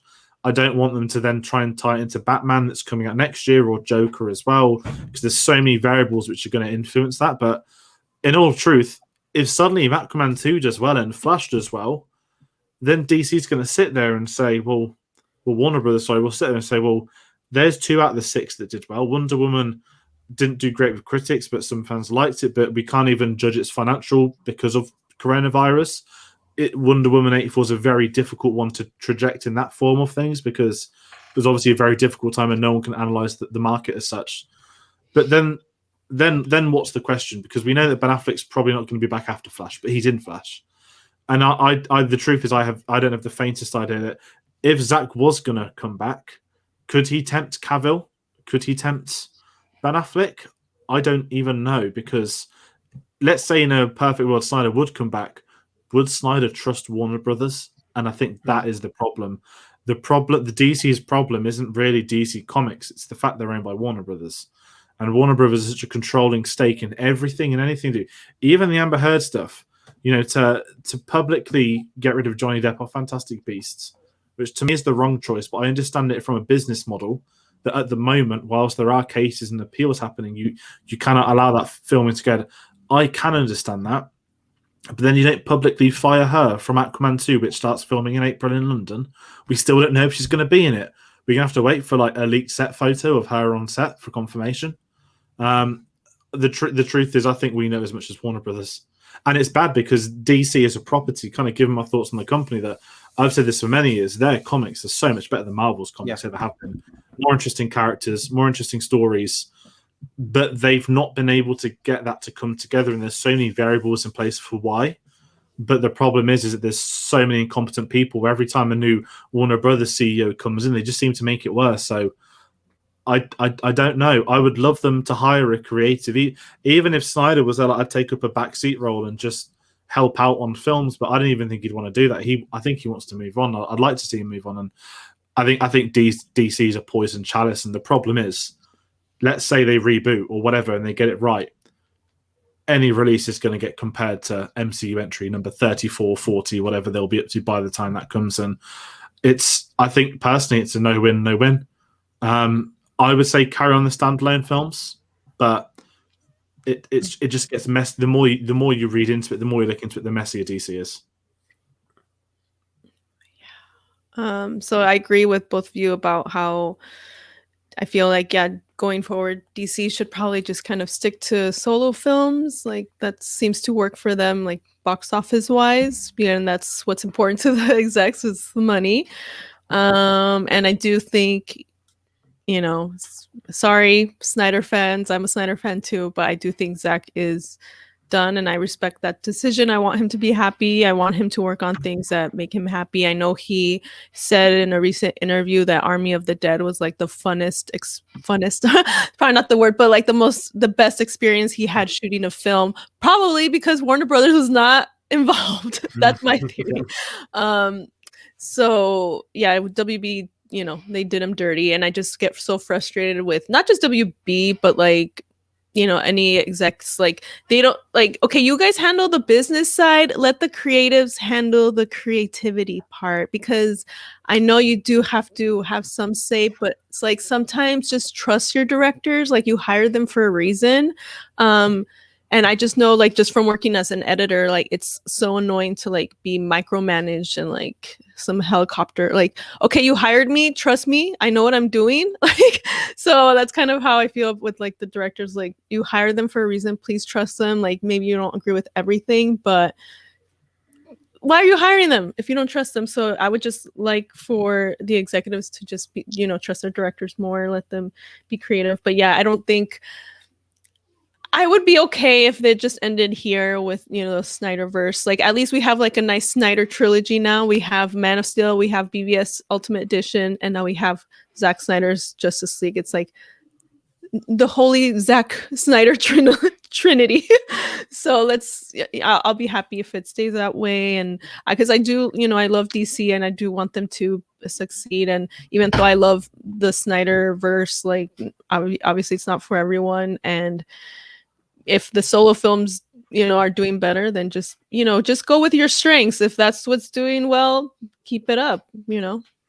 Yeah, and I think if for nothing else, like looking at these two cuts now, Whedon's take on the same story and then Zack Snyder's eventual vision, which is obviously what we've talked about today, it makes for a fascinating discussion and sort of like a point in sort of like in cinema history, really, with these two cuts and a studio having this property and these two sort of like warring opposing visions for it. So I think that's everything that we can probably discuss. We've gone over 2 hours on this thing, so I think we'll offer it to everyone else now to chip in. So hopefully it's been a nice balanced discussion for everyone and we can sort of like cover all different takes on it. But now we want to pass over to you guys, so please do comment below with your thoughts on Zack Snyder's Justice League. If you want to compare elements to Joss Whedon's, just let's talk about this thing as a whole. What did you like? There were so many things that we didn't get to talk about, like Cyborg as well, like all these extra scenes. What were some of your favorite scenes? Anything related to this film, please do let us know, and be sure to like, comment, share, and subscribe, and to follow us on all of our social medias as well. So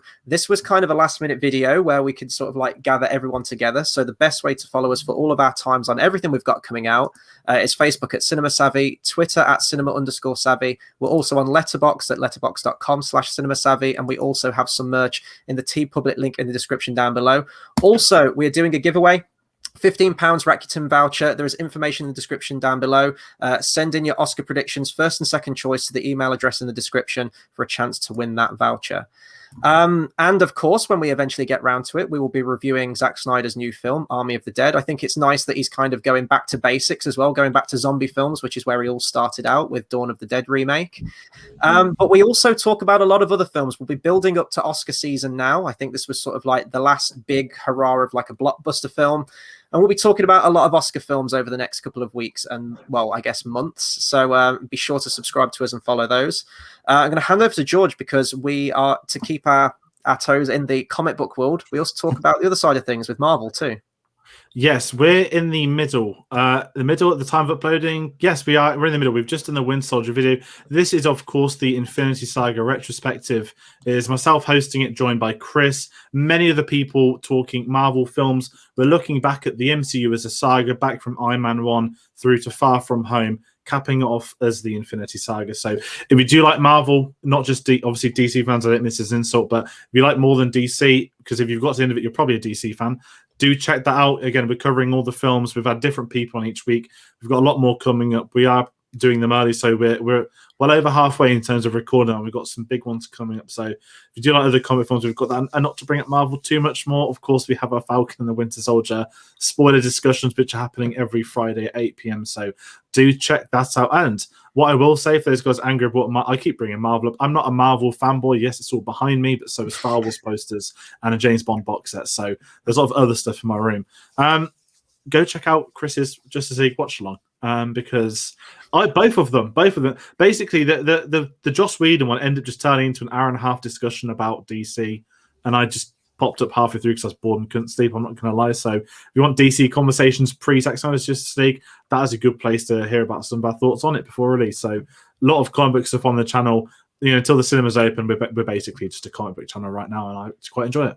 Yeah, absolutely. And I just want to say a big thank you to you as well, Itzmoe, for agreeing to jump on with us today. It's been great to have your input, invaluable input, actually, with the whole release the Snyder Cut thing. So I'm really glad that you managed to jump on this review. I know we've chatted DC in the past, so it's good to have you on for Justice League. I guess we can just end where people can find you, like on social media or what you've got going on at the moment. Well, I mean, right now the only one I'm really using is Vero, so because that's where Zach is. So if you want to follow me on Vero, it's Itzmoe and YT. So yeah, I haven't really been doing that much just because I'm trying to do stuff off of social media. But you can find me there. Awesome, right? And thank you so much for having me. Like, and I'm in the Lion's Den. I'm in the Lion's Den of like people who aren't as big Snyder fans. So it was a nice change of pace. It was a nice balanced discussion. It was great to have you on, but that'll do it from us. We've clocked in at over 2 hours. Hopefully I can have a little bit of a break from Justice League now over all the content we've had over the last few days. This has been great. So see everyone and make sure you stay safe.